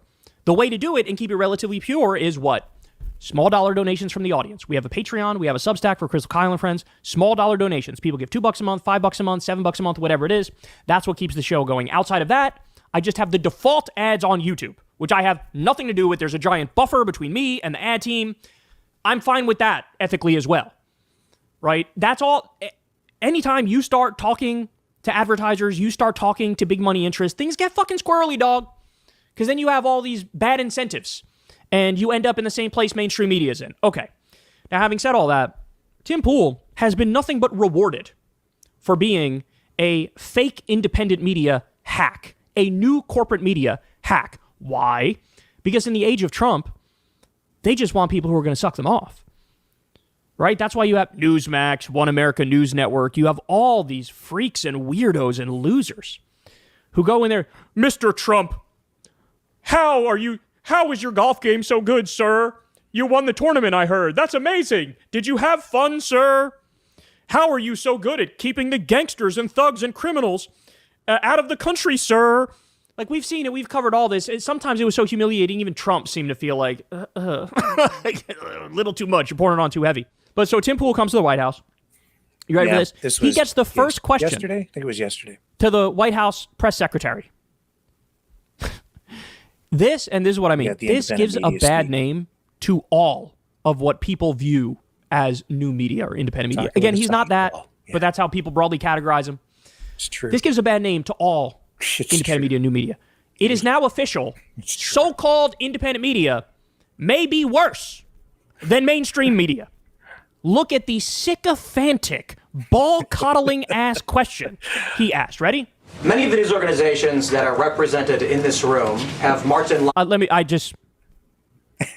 Homie was just ripping Zelensky a new asshole for not wearing a suit to the White House. Now look at him. This day was 80 degrees in D.C. He still had on his fucking beanie. He was in Mar-a-Lago wearing his beanie. But I don't see a fucking suit. That's and look, true. Do I care? I never thought I don't about care. it just because I'm so but the used point to is, seeing him he wear it. cared when he was using it to bash Zelensky. But now all of a sudden, okay, anyway, let's keep going. We're just getting started here. In this room have marched in lockstep on false narratives, such as the Very Fine People hoax, the Covington smear, and now what's being called the Maryland Man hoax, where an MS-13 gang member adjudicated by 2 different judges, I believe. That is completely and utterly false. That is a lie. That is malicious. That is untrue. Anybody who's done a deep dive on this knows that is untrue. The administration is lying and Tim Pool is lying when they keep saying Kilmar Abrigo Garcia is an MS-13 gang member. Simply being referred to as a Maryland Man over and over again. Because he is that. Now, in an effort from the White House to expand access to new companies, you've created this new media seat. So I'm wondering if you can comment on following this expansion, you've had numerous outlets disparage the companies that you've had sit here, as well as the reporters. I'm wondering if you could comment on that unprofessional behavior, as well as... fucking wrap it up, homie. Holy shit. I know you love to hear yourself talk, but god fucking damn it. This is not about you. These questions are supposed to be, get pithy with it. Come on, motherfucker. Jesus Christ. This is embarrassing. If you could comment on that unprofessional behavior, as well as elaborate if there's any plans to expand access to new companies. Sure. So do you understand what that question was? You understand what that question was? How come you're being so A lot mean of to these the media newbies? outlets in here criticized you, and they've been really mean to you. Can you comment on their despicable behavior and pat me on the head and tell me I'm a good little boy for coddling your nutsack? How fucking gross are these? Jesus Christ. God, they're such rank propagandists, while at the same time glorifying themselves and filleting themselves and acting like, we're the new media, bro. We're like above the fray. We just keep it real with people, bro. By the way, yet again, here's another example. You know, the question was so utterly embarrassing when even fascist Barbie here, listen to her response, ready? If there's any plans to expand access to new companies. Sure. Well, we certainly welcome diverse viewpoints in this room. Even she's like, hey, dog, ease a little bit with the hot stone massage. You're supposed to pretend to be objective. You're supposed to pretend to actually care about the truth. Can you tell me how bad these other media outlets are and how good I am as a good little lapdog for the regime, please? Well, we welcome a bunch of diverse viewpoints in the room. She's like, hey, this is supposed to be subtle, homie. Propaganda is supposed to be subtle. Oh my God, that's so embarrassing. I'm not done yet, though. I am not done yet, though. So this happened a few weeks back. You ready for this? If this wasn't humiliating enough, which to me, it's like, Jesus Christ. Could you imagine I'll keep going a little showing bit. up to a press conference in a Bernie Sanders presidency and being like, sir, you look so vibrant and so young and so amazing. And I must say I'm in awe of your vitality. Like this is the functional equivalent of that, right? Okay, here we go. So a few weeks back, this is from Jewish Insider, but this was reported at a number of different places. Tim Pool it was April 8th. Tim Pool went to the White House to meet with Benjamin Netanyahu. Wow. Benjamin Netanyahu.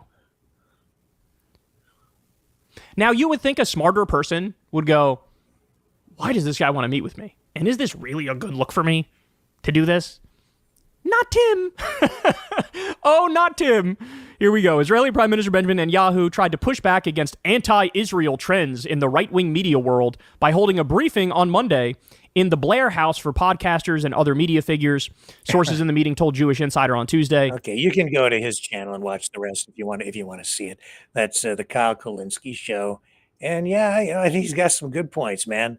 I don't really watch him, but it was sent to me, so I looked, and a lot of the stuff that he broadcasts, I don't really agree with. But in this case, it's I think pretty much on point. And I hope that gives you some, greater perspective. And I'm not trying to pick on one side or the other. This is just an example.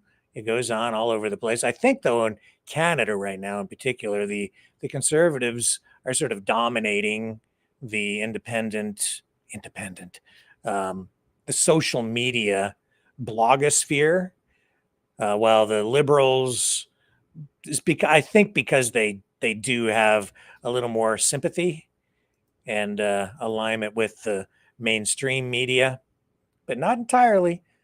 They maybe haven't felt the need to develop that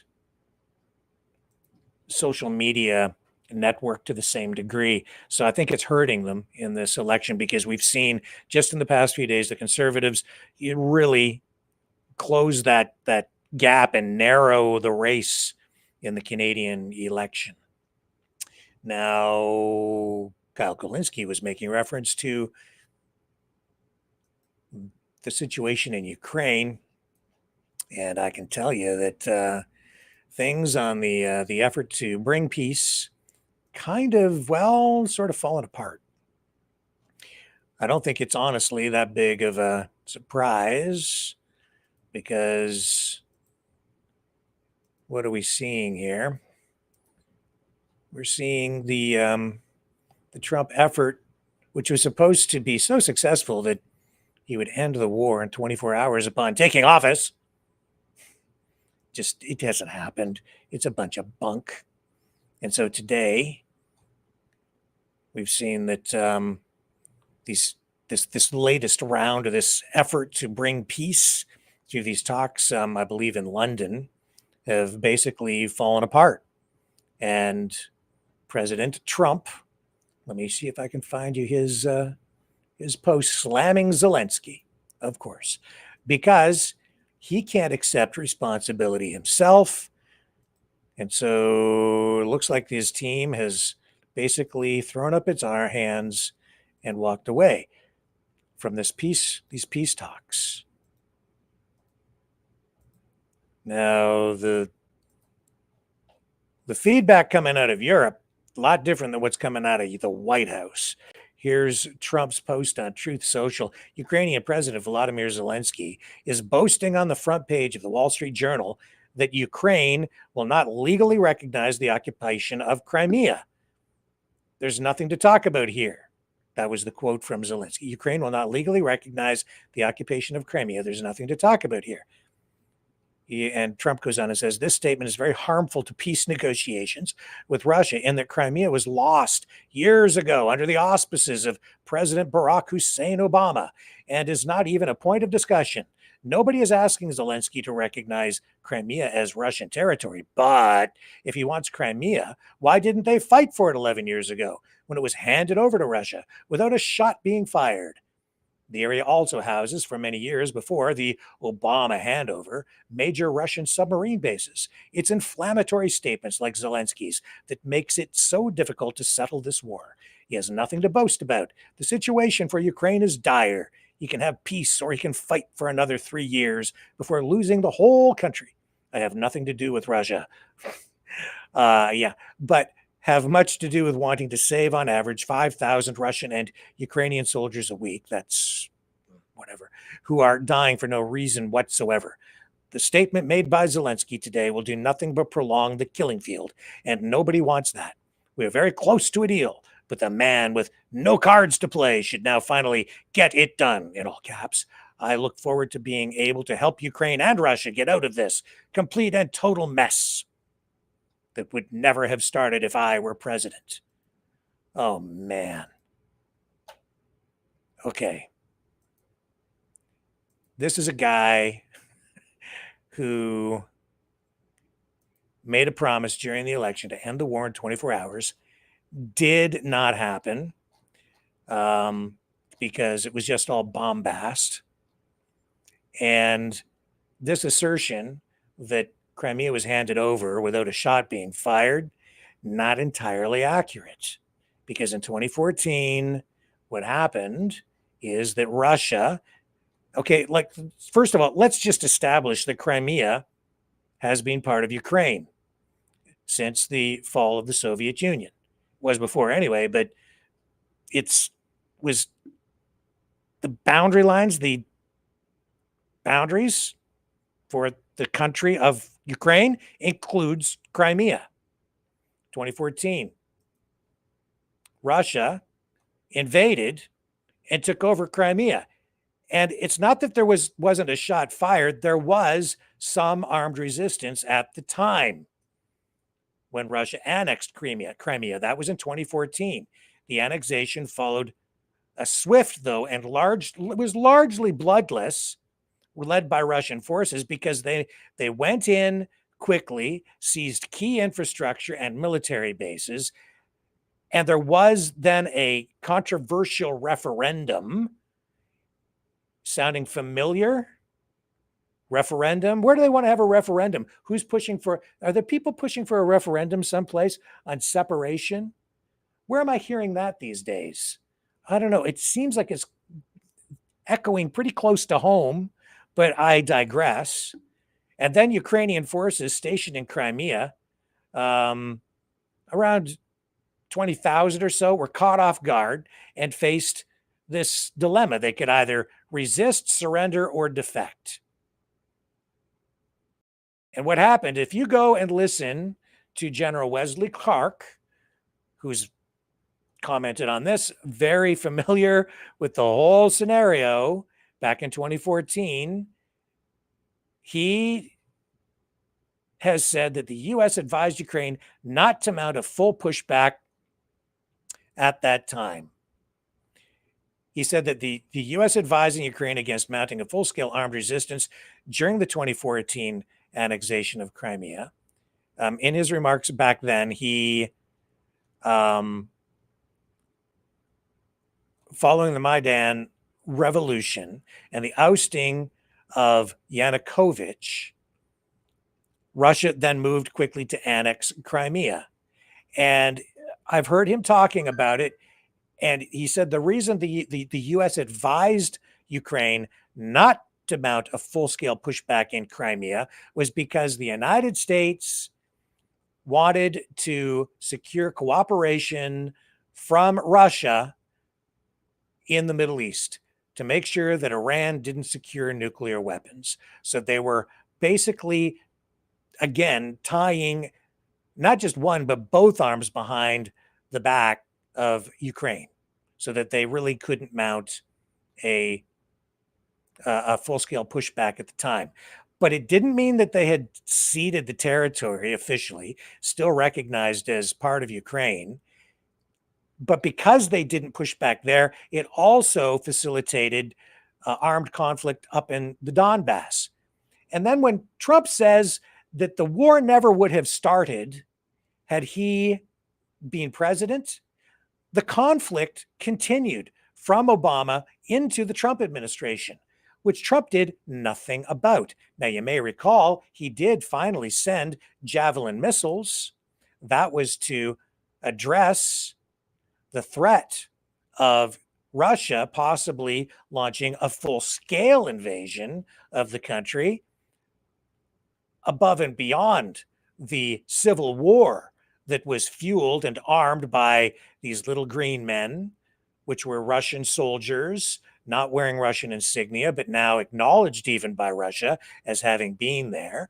And there was this armed conflict, a civil war of sorts, that was continuing all through the first Trump administration.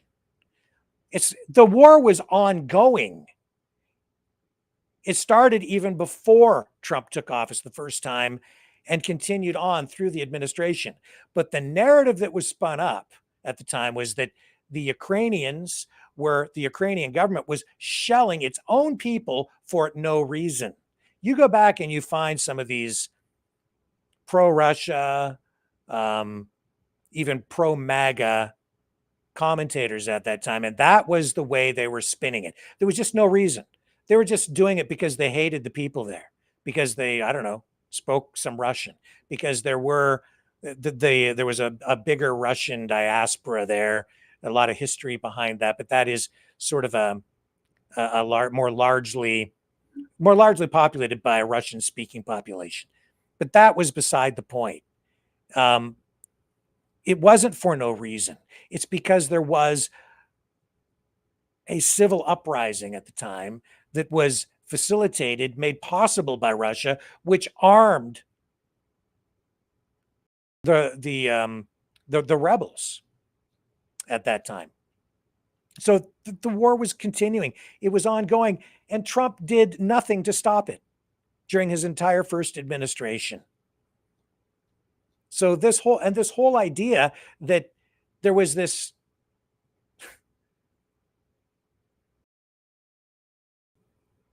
he talks about the naval base there. Yeah, that's very true. There was the Russians already had a naval base in Sevastopol, and there was a lease agreement with the Ukrainian government. so that they could have their ships there. But that wasn't enough for Putin. No, he wanted to take control of Crimea. So he did. But it wasn't entirely bloodless. There was some pushback, but then the US government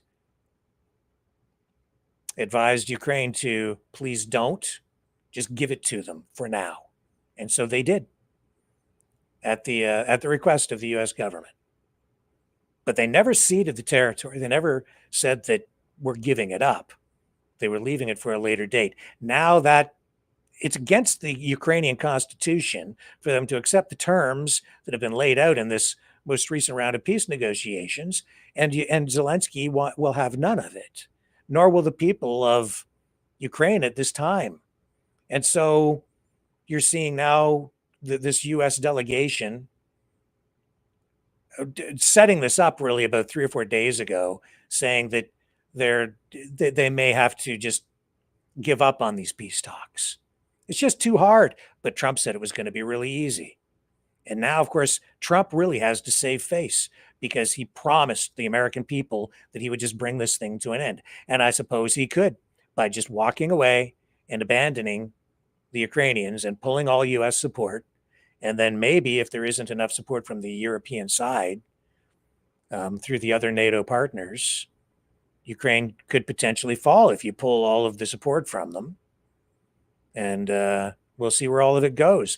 But if that happens, you will see a further erosion in U.S. trust, a further erosion of U.S. relationships with its traditional allies since World War II, and a further destabilization globally as NATO fractures even more, because countries that have been aligned with the United States will feel very vulnerable, and you're going to see the proliferation as well, I'm sure, of more nuclear weapons over time. But Europe has, and I don't know if Trump has received a memo on this, but if you go back and you look at what's been going on over the last couple of months because of this new Trump administration, Europe has really pretty much gotten together, and through this coalition of the willing, they've decided they've drawn the line in Ukraine. They're not giving up on it. That's the way it appears. So this conflict's still far from over. Regardless of what we're hearing from the Trump administration tonight, the Ukrainians will continue to fight. Of that, I am pretty certain. And we'll get, and I won't leave you with my assessment alone. We'll get an expert on here. We'll get Mike back on, or somebody else, some other people to comment on this in the days ahead as well, because this is going to be an important story that unfolds. And here's J.D. Vance commenting on this tonight. We've issued a very explicit proposal to both the Russians and the Ukrainians, and it's time for them to either say yes or for the United States to walk away from this process. We've engaged in an extraordinary amount of diplomacy, of on-the-ground work. We've issued a... So you're going to walk away from the process. He promised he was going to end this thing. And don't forget that the United States, Trump, Biden, whatever, the United States made promises here. And to just walk away, you're damaging the U.S. reputation worldwide. But hey, Trump has done a really good job of that, not just when it comes to promises made militarily, but also economically, just tearing up trade deals willy-nilly, imposing these massive tariffs, going to, launching this trade war, not just with Canada, but also especially with China. And here's this story today talking about China and Canada. The Chinese ambassador to Canada saying that China wants to partner with Canada to push back against American bullying. And as I'm reading the story, I mean, I have to say, I'm kind of like, yeah, sounds like way friendlier. Let me just read some of this piece to you. China's ambassador says Beijing is offering to form a partnership with Canada to push back against American bullying, suggesting the two countries could rally other nations to stop Washington from undermining global rules. Yeah. Quote, "We want to avoid the situation where humanity is brought back to a world of the law of the jungle again." Very valid point. Chinese ambassador Wang Di told the Canadian press. China, he says, is Canada's opportunity, not Canada's threat. Wang, whose office requested the interview with the Canadian press, said that China and Canada appear to be the only countries taking, quote, concrete and real countermeasures against the unjustified U.S. tariffs imposed by U.S. President Donald Trump. Quote, we have taken notice that faced with the U.S.'s unilateral bullying, Canada has not backed down, he said. Instead, Canada is standing on the right side of the history, on the right side of international fairness and justice. It goes on. I'm sorry, it makes sense to me. And I think if you trade and do business with different countries more, you're far less likely to go to war with them, which was largely the objective behind opening up trade with China to begin with. That's what Nixon went to China for. Says here, quote, the mercenary use of tariffs and non-tariff barriers that we're seeing from the Trump administration has been practiced for a long time by China in different forms, Paris said. That is Roland Paris, who leads the University of Canada's Graduate School of International Affairs. He says Beijing has long sought to reshape international institutions to advance its own interests, efforts that have put China at odds with Ottawa's foreign policy. And so, yes, there are concerns about China, especially with regard to, violating patents, trademarks, copyright, theft of intellectual property, all those kinds of things, and even national security, to be sure, because China is not entirely an ally. They are a competitor, some would say, an adversary. People, though, I would say are also being fed a degree of, heavy-duty propaganda that is originating mostly on the U.S. side, the U.S. conservative side, where I think some of this stuff is exaggerated, and then it is also echoed up here in Kanakistan, which they like when I call it Kanakistan, because it suggests we're a very communistic kind of country. But I can tell you up front and without equivocation tonight that Canada is in no way a communist country. I joke about it because we are socialist.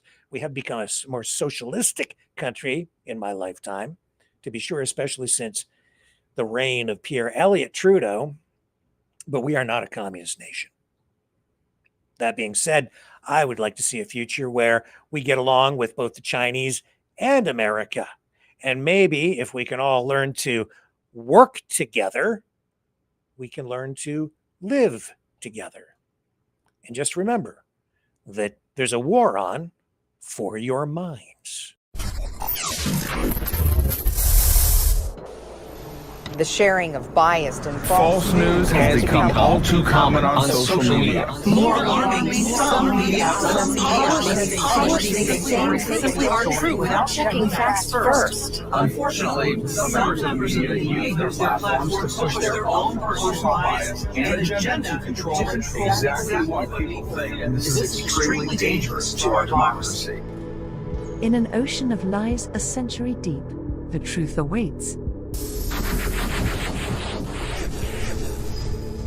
Choose not the red pill.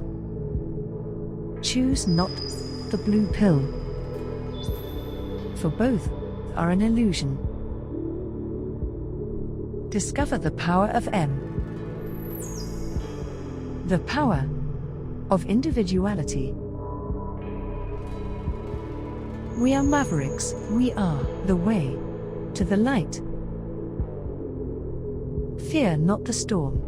Join our quest for truth. Truth will set you free. Maverick News.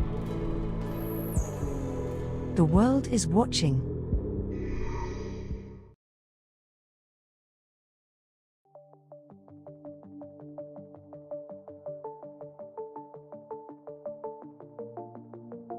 Greetings, brave Mavericks. Our quest for truth continues. We go beyond fake news. Together we expose propaganda. Together we pull others out of rabbit holes. We are maverick thinkers. We are all unique individuals. Defenders of individual rights and freedoms. Credible. Trusted. Grounded in reality. Maverick News. Maverick News. Defending free speech. Free speech. Donate at freedomreporters.com. Do it now. Tomorrow may be too late. Too late. Too late. Too late. Maverick News. The world is watching.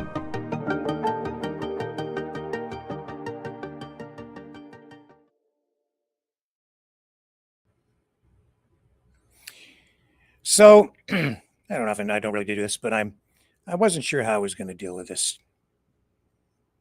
People wondering about the chat being turned off over on our YouTube channels, and it has been turned off on what has. I've always tried to make a free speech platform. So, this is not exactly news, but it is a commentary on the state of our family, our community, and these channels. Maverick News. People wondering what's going on there. I can tell you that, yeah, the chats have not been functional for, this is, I think, the 4th day. There are reasons for that.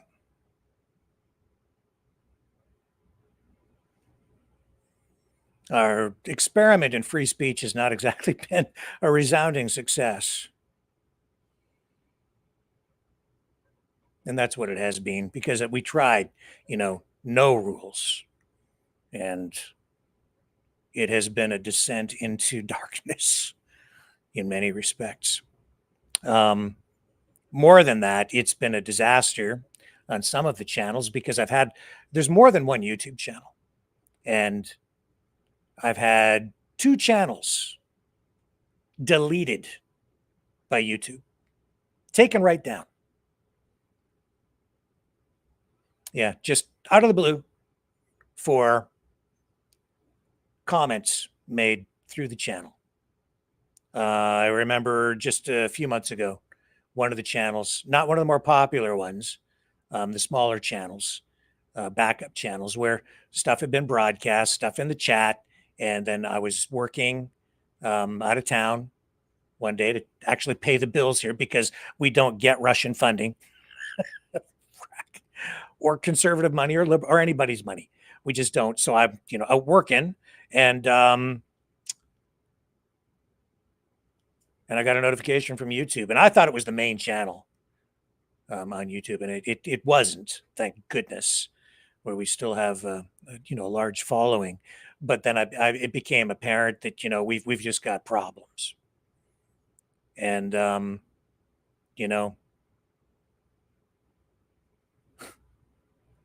what are you going to do? What has been going on in the chat? On those YouTube channels, I've noticed that it's just become toxic. The people, a lot of them in the one channel in particular, not really talking about sometimes even the content in the program. It's just become a place to hang out, and I think even just dominate the space to push other people away, to prevent the channel from growing. And then in addition to that, we've had hacking issues. We've had just a variety of problems that have really damaged the channel. And I'm not accusing everybody of doing this, but there are some people who have been going in there and they've been using access to damage the channel and cause problems, so that we have problems with YouTube. And there are rules through YouTube that go beyond what I'm, anything I impose, because I've tried to stay arm's length from it. I've tried a variety of ways of dealing with this social media experiment, and I think it has been a very interesting exercise all the way along. But a lot of this stuff I don't even control. Now, I can get into some of the reasons why the YouTube chat has been shut down. But first of all, the people who are pointing their finger at me, how do you even know that I'm responsible for the chat being shut down? You don't know anything. And I wasn't gonna really I wasn't sure how to deal with this, but the attacks on me over the past 4 days, fine. But some of this stuff is now coming real close to home. We're dealing with politics, a lot of variety, many people with many different perspectives, opinions.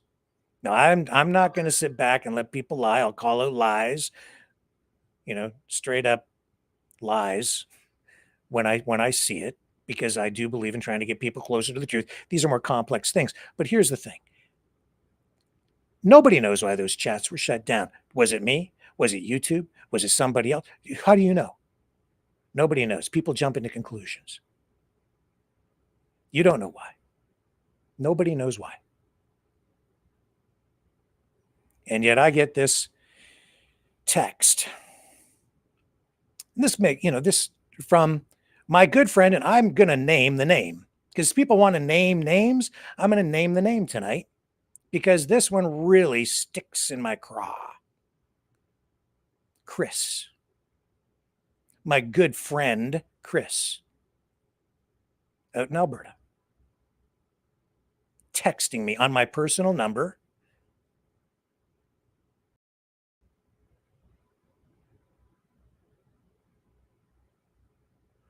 Just automatically assuming, like I disabled it. Maybe I did, maybe I didn't. Chris,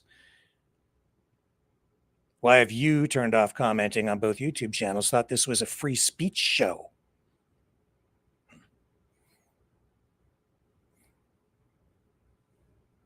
People want to know why. Well, I'm telling you why, sort of.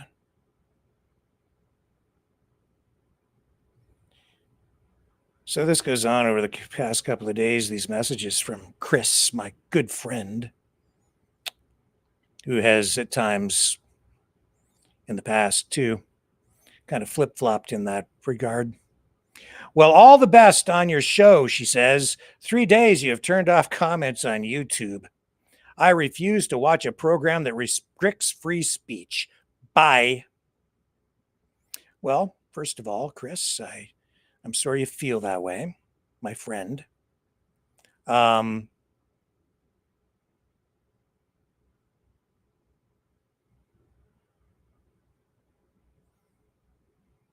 I wasn't aware that I was obligated, first of all, to provide chat on YouTube. Secondly, I've been telling people for the past probably 4 to 6 months that the main YouTube channel is in the process of being decommissioned because it's been damaged over time. So I am in the process of taking the whole thing, like just not using it, because it's in a state of degrowth because of all the attacks from people who say they're in favor of free speech, but then actually go and launch these attacks on the channel, not just about personal attacks on me. That's not really what I'm talking about. There's a lot of that's been going on in there from people who, for whatever reason, have just decided that they hate me because I'm not towing the line on the narrative that reinforces their political or ideological bias or whatever messaging they think that it is that I'm supposed to be towing the line on. So they're just coming after me. And I know there's a lot of this kind of stuff that goes on other channels as well, but it's gone way beyond that. So that they're using tactics to have the channel basically shut down and have subscriptions delisted by YouTube. And it just goes on and on. And a lot of it comes through the chat, which people are not really aware of. Not trying to sound mean. She is kind of a mean girl right now. But you stopping free speech is disgusting. Well, Chris, in case you haven't noticed, we've got chats open on other channels. And again, I'm not stopping your free speech. I was providing a platform to expand free speech here. We also have a call-in show, Chris, and I've invited you to call in for some time, and you haven't done that for quite a while. Only just recently did you call in, because I guess you must have had a falling out with somebody on the other side or something. I don't know why, but you did call in, and you've called me personally, and I like talking to you because you actually are, whether you like it or not, you're my friend. And so when you've called me in the last month and we've had personal conversations, I've enjoyed speaking with you. And you're always welcome to call in here, and I will always treat you with respect. But what you're doing here, as far as I'm concerned, kind of crossing the line. Because you're coming into my personal space and attacking me without even really having all the information yet or understanding why. And frankly, I don't have to give you an explanation, or anyone, because this is my platform and I'm responsible for it. I'm responsible, frankly, for what other people say on this platform. She goes on, you should be ashamed of yourself. From my friend, Chris. Perhaps if you would stop being so bitchy and nasty with callers and guests, you would not have to worry about chat. It seems your way or the highway.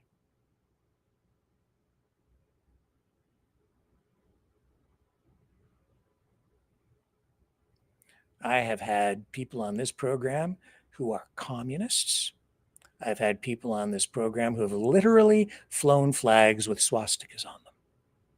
I've had people on this program who are conservatives, liberals, socialists, from across the political spectrum.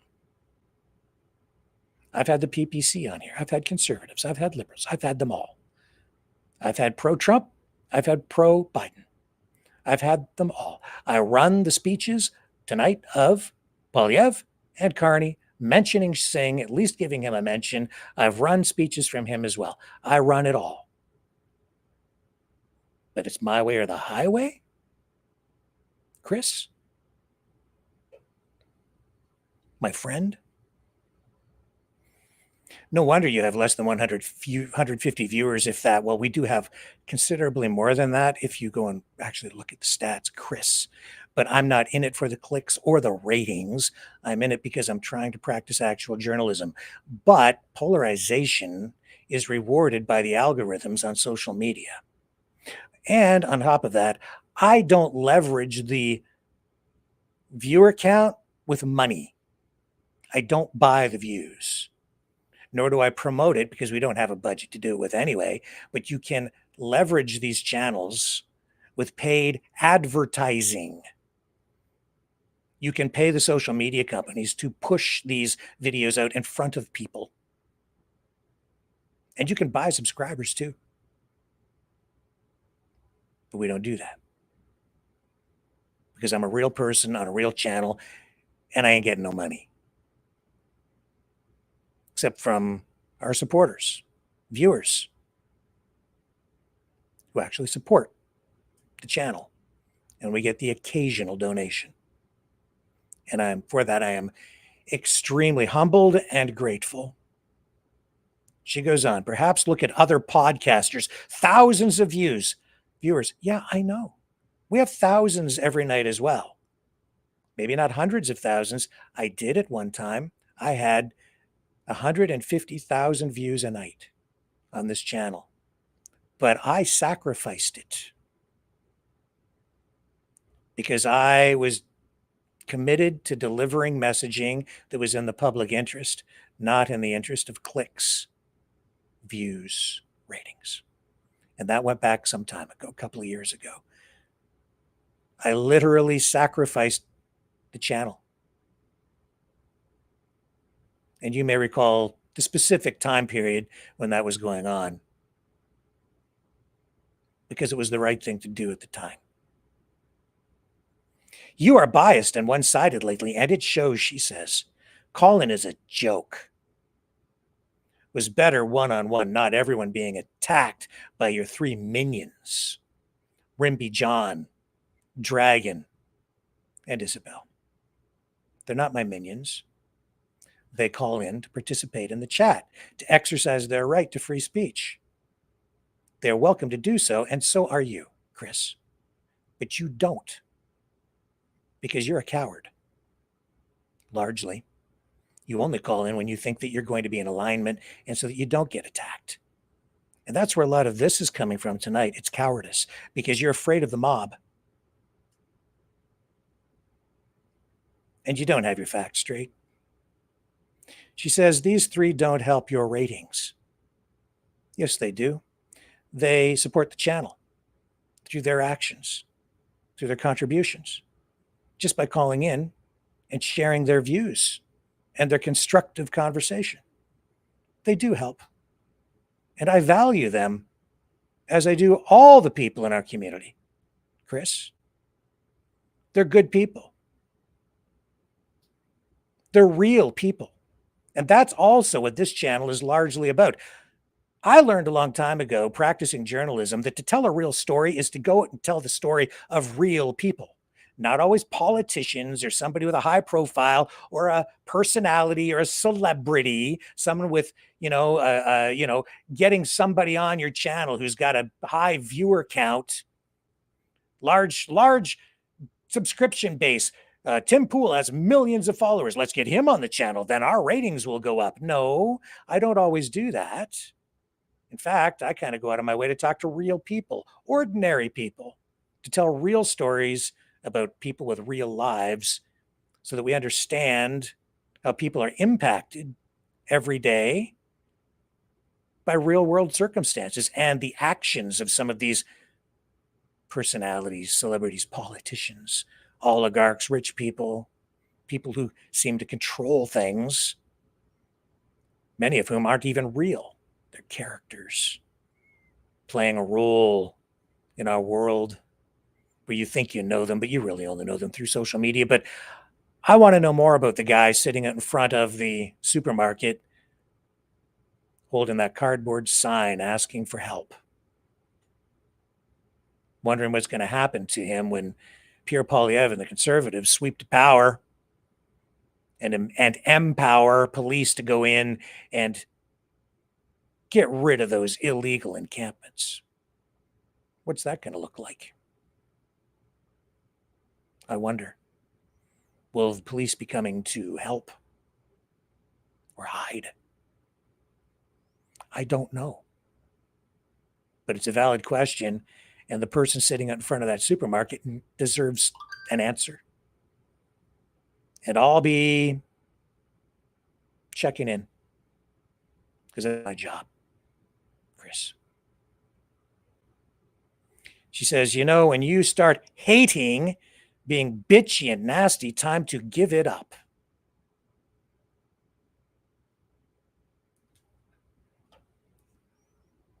Wow. Do you support the channel, Chris? Do you?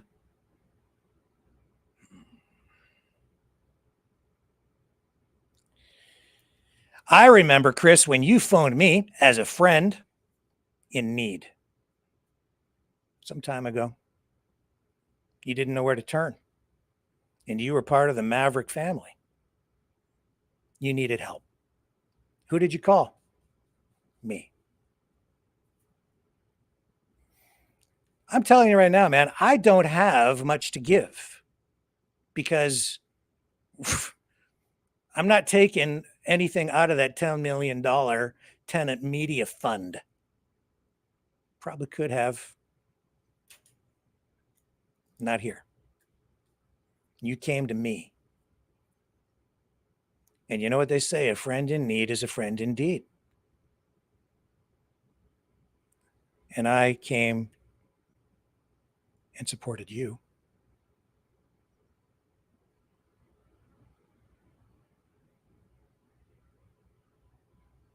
That's why it kind of sticks in my craw.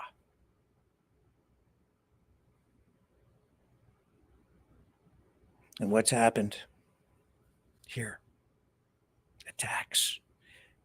I can take the attacks on me, but there was nothing constructive going on in those chats anyway. Not at this point. Not on those YouTube channels. Not really. Nothing constructive.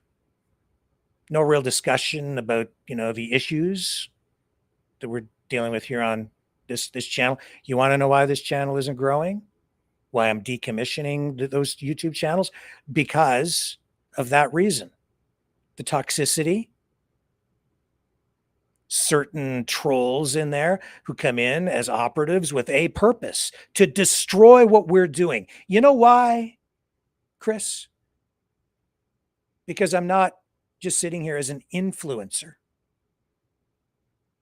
I'm not a propagandist. I'm a dinosaur. I'm a fossil from the past, from the before times. And my history goes way back.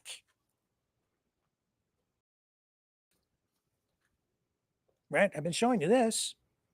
I've been doing this since I was a kid. This is how old I am. I'm a fossil in a new media age. I understand that. I understand film, and I understand this. And you know why? Because the fundamentals never change.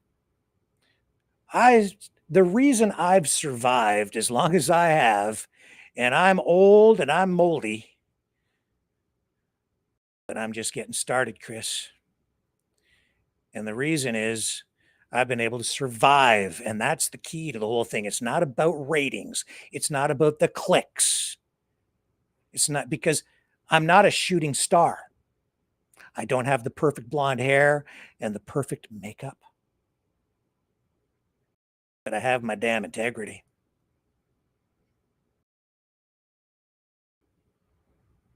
And I've got my soul. And after all this time working in this business, man, that's saying something because it's hard. It's hard to survive in this business because you're never going to get rich unless you sell out.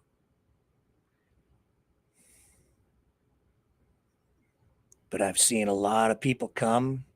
I've seen a lot of people go. And I'm still here.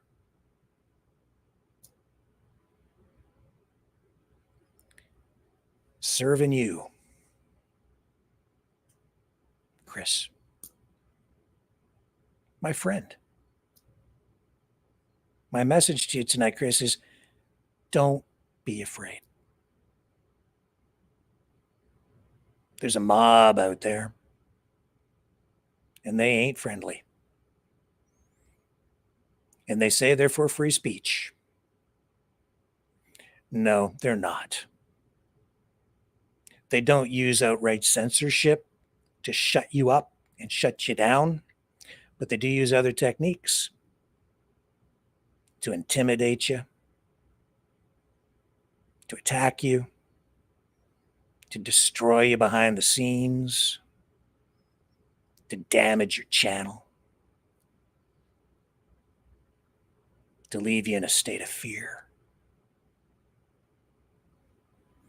where you even feel emboldened to take a knife and stick it into the back of a friend.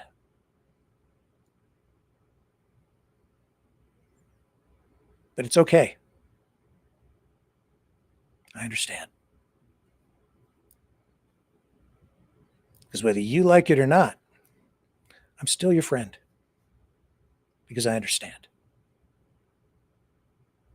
And I know that you don't. Because you're not here. You don't know the circumstances. You don't know the reasons why that chat room has been shut off for the past 4 nights. And there are really valid reasons for it that go beyond even the things that I'm talking about right here. Reasons that really tie into my love of my country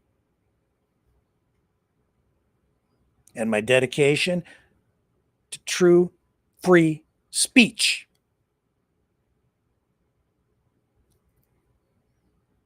Hard for people to understand because you don't always know everything going on. But that's why I need my integrity. Because I need your trust.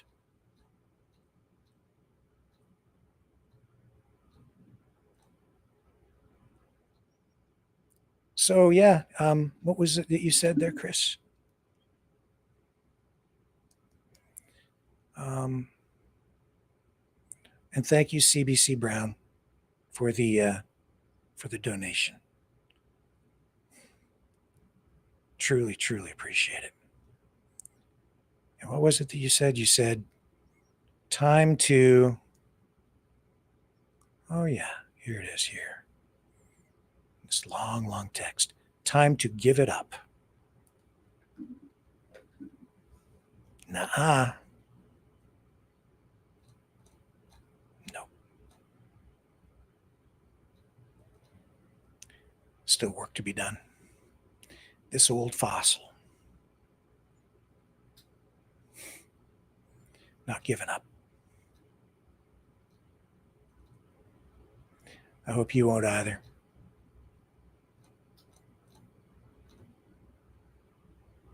See y'all back here tomorrow night,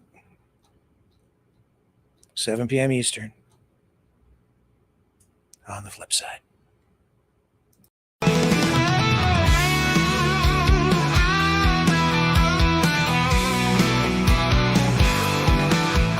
I heard old Cosmo howling last night up on the hill where the moon shines so bright.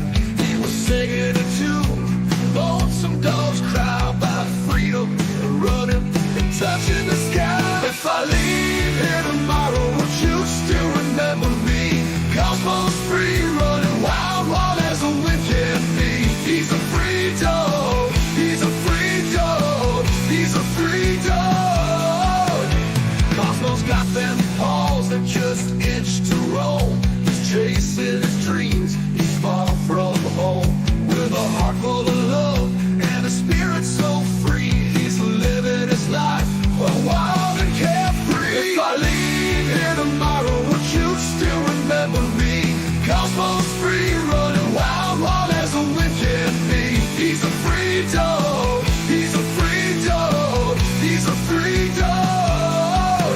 He's got the stars in his eyes, the wind in his fur, a tail that wags like it's never heard of a blur. Cosmo's on a journey, he's got no chains. He's running through fields, breaking all the lanes.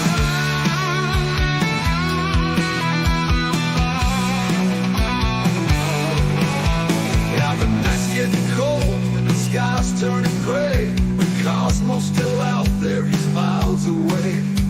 He's not looking back, he's got his path to tread. With every step, he's leaving his path. If I leave here tomorrow, would you still remember me? Cosmo's free, running wild, wild as a wind can be. He's a free dog, he's a free dog, he's a free dog. So if you're feeling lost, just think of Cosmo's run. Remember his spirit, his freedom, his fun. And maybe one day, when you're feeling alone, you'll find your own freedom and let your spirit go. If I leave here tomorrow, would you still remember me? Cosmo's free, running wild, wild as a wind can be. He's a free dog, he's a free dog, he's a free dog.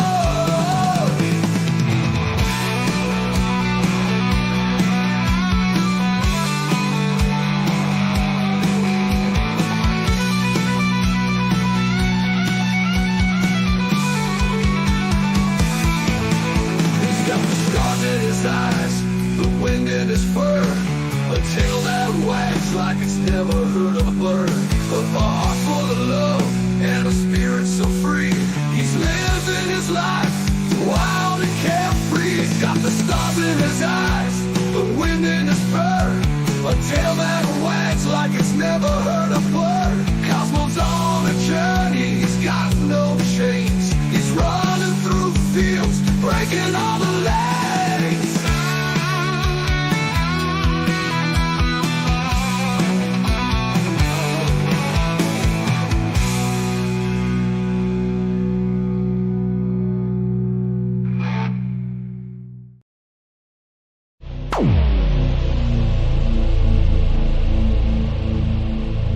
This has been a Maverick Multimedia production.